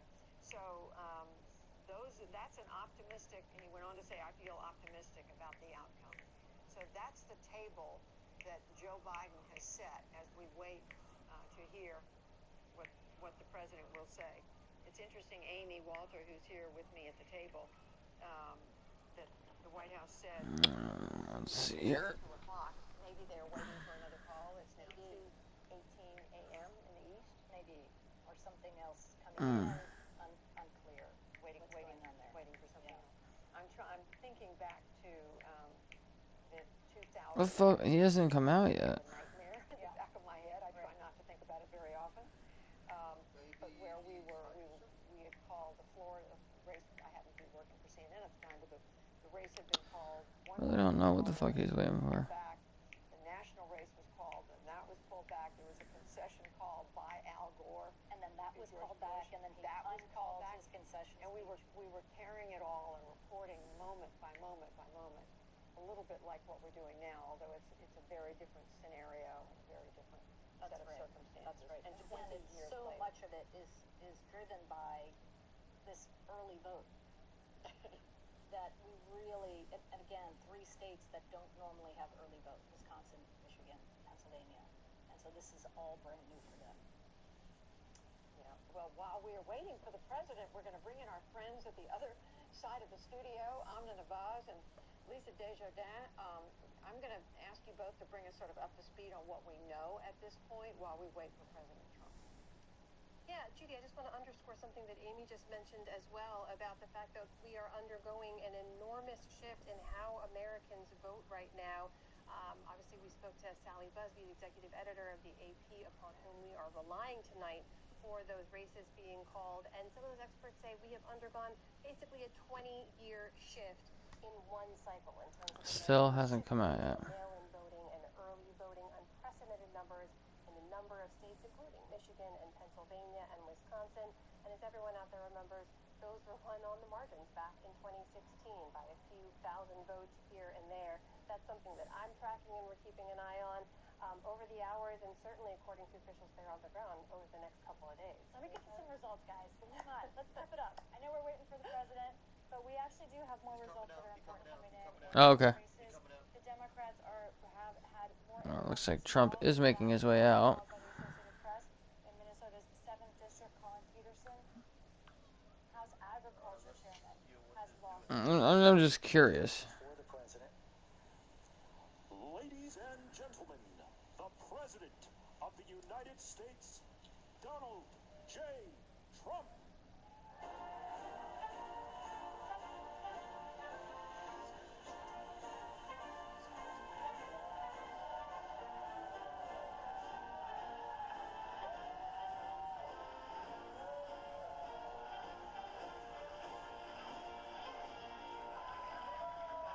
Well, thank you very much. Thank you. Thank you very much. Please sit. Thank you. This is without question the latest news conference I've ever had. Thank you. I appreciate it very much, and I want to thank the American people for their tremendous support. Millions and millions of people voted for us tonight, and a very sad group of people is trying to disenfranchise that group of people, and we won't stand for it. We will not stand for it. Well, I'd like to know how. Thank the First Lady, my entire family, and Vice President Pence, Mrs. Pence, for being with us all through this. And we were getting ready for a big celebration. We were winning everything, and all of a sudden it was just called off. The results tonight have been phenomenal, and we are getting ready.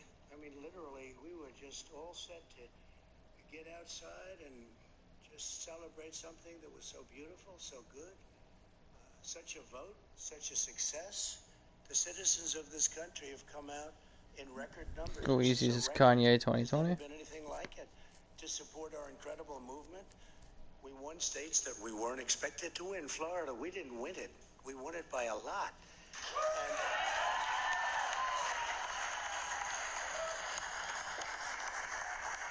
we won the great state of Ohio. We won Texas. We won Texas.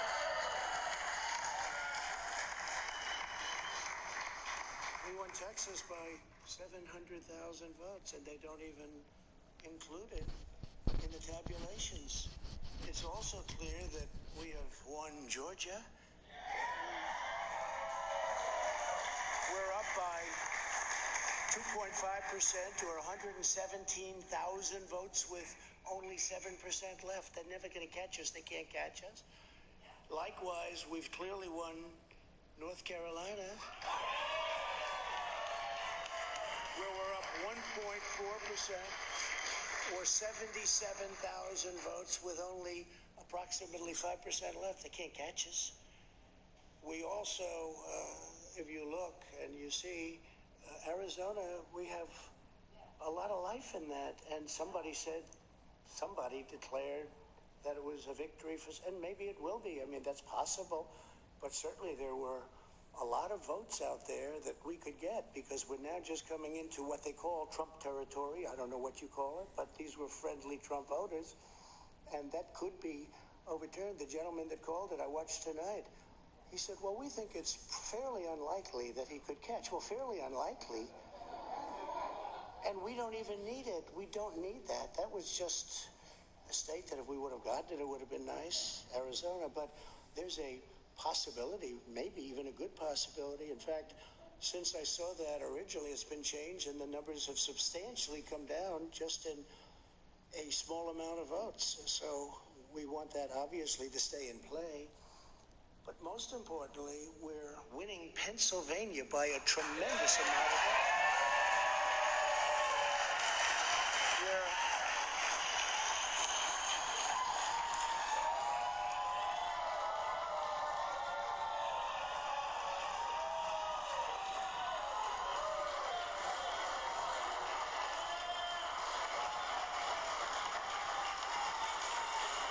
We're up 600. Think of this. Think of this. Think of this.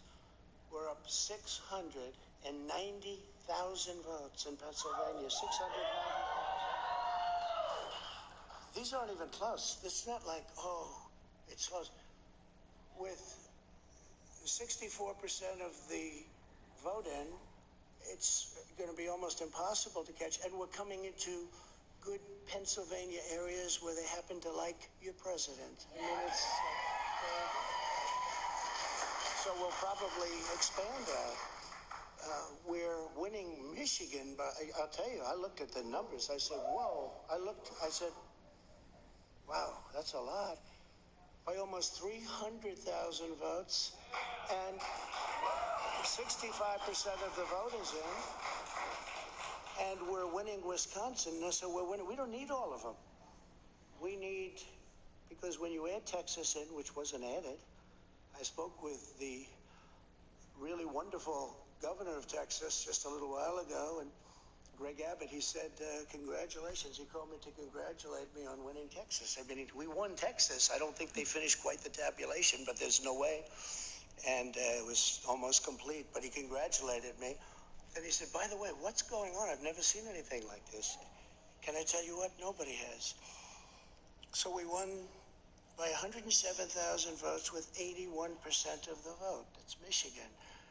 So when you take those three states in particular, And you take all of the others. I mean, we have so many. We had such a big night. You just take a look at all of these states that we've won tonight, and then you take a look at the. I'm Nick Schifrin. Welcome to China. What the fuck? Power and prosperity. All of a sudden, it's not like we're up 12 votes and we have 60% left. We won states, and all of a sudden, I said, "What happened?" And then they said, "Oh, because you know what happened? They knew they couldn't win, so they said, let's go to court." And did I predict this, Newton? Did I say this? I've been saying this from the day I heard they were going to send out tens of millions of ballots. I said exactly, because either they were going to win, or if they didn't win, they'll take us to court. So Florida was a tremendous victory, 377,000. Texas, as we said. Ohio, think of this. Ohio, a tremendous state, a big state. I love Ohio. We won by 8.1%, 461. Think of it. Almost 500,000 votes. North Carolina, big victory with North Carolina. And so we won there. We lead by 76,000 votes with almost nothing left. And all of a sudden, everything just stopped. This is a fraud on the American public. This is an embarrassment to our country. We were getting ready to win this election. Frankly, we did win this election.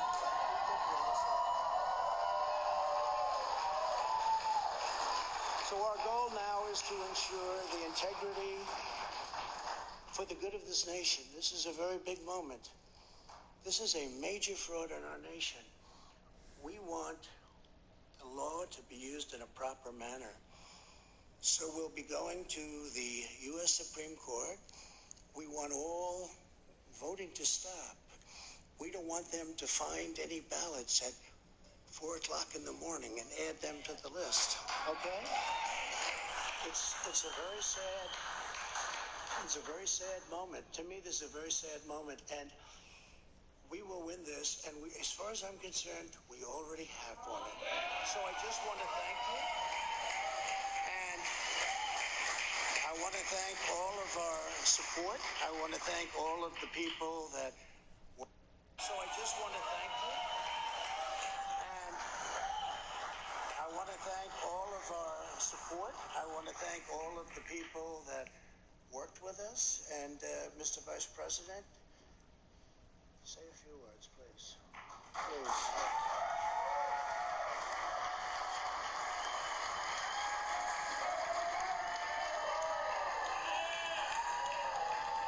Let's try to unpack now some of what we saw from the president right there as Vice President Pence starts to talk. It is true that President Trump has won the states of Ohio and Texas and Florida. So things are definitely getting interesting right now, because he's gonna... Oh, wait. Are they calling any other states, though? To the 213 electoral votes of Donald Trump. And in the popular vote right now, Joe Biden is also leading the popular vote right now. It's close, but over 65,634,000 votes plus for Joe Biden. God knows how much longer this is going on for. Excuse me, 63,952 for Donald Trump. So what we're seeing right there is Donald Trump is losing right now in both the popular vote and the electoral vote. And there are many states left to be called. We have not yet projected the state of Nevada, the state of Arizona, the state of Alaska, Georgia, North Carolina, Pennsylvania, Michigan, and Wisconsin, and Maine, still yet to be called. An awful lot of votes yet to be counted. I guess I'm going to start with our legal team right here, because the president said something. I'm not sure if he means it. I'm not sure if he can do it. But he said, and Dan Abrams, let me start with you, and then Kate and Terry also weigh in. He says he's going to go to the Supreme Court and get them to stop the counting of the votes. Yeah, I don't know exactly what he's talking about, because they already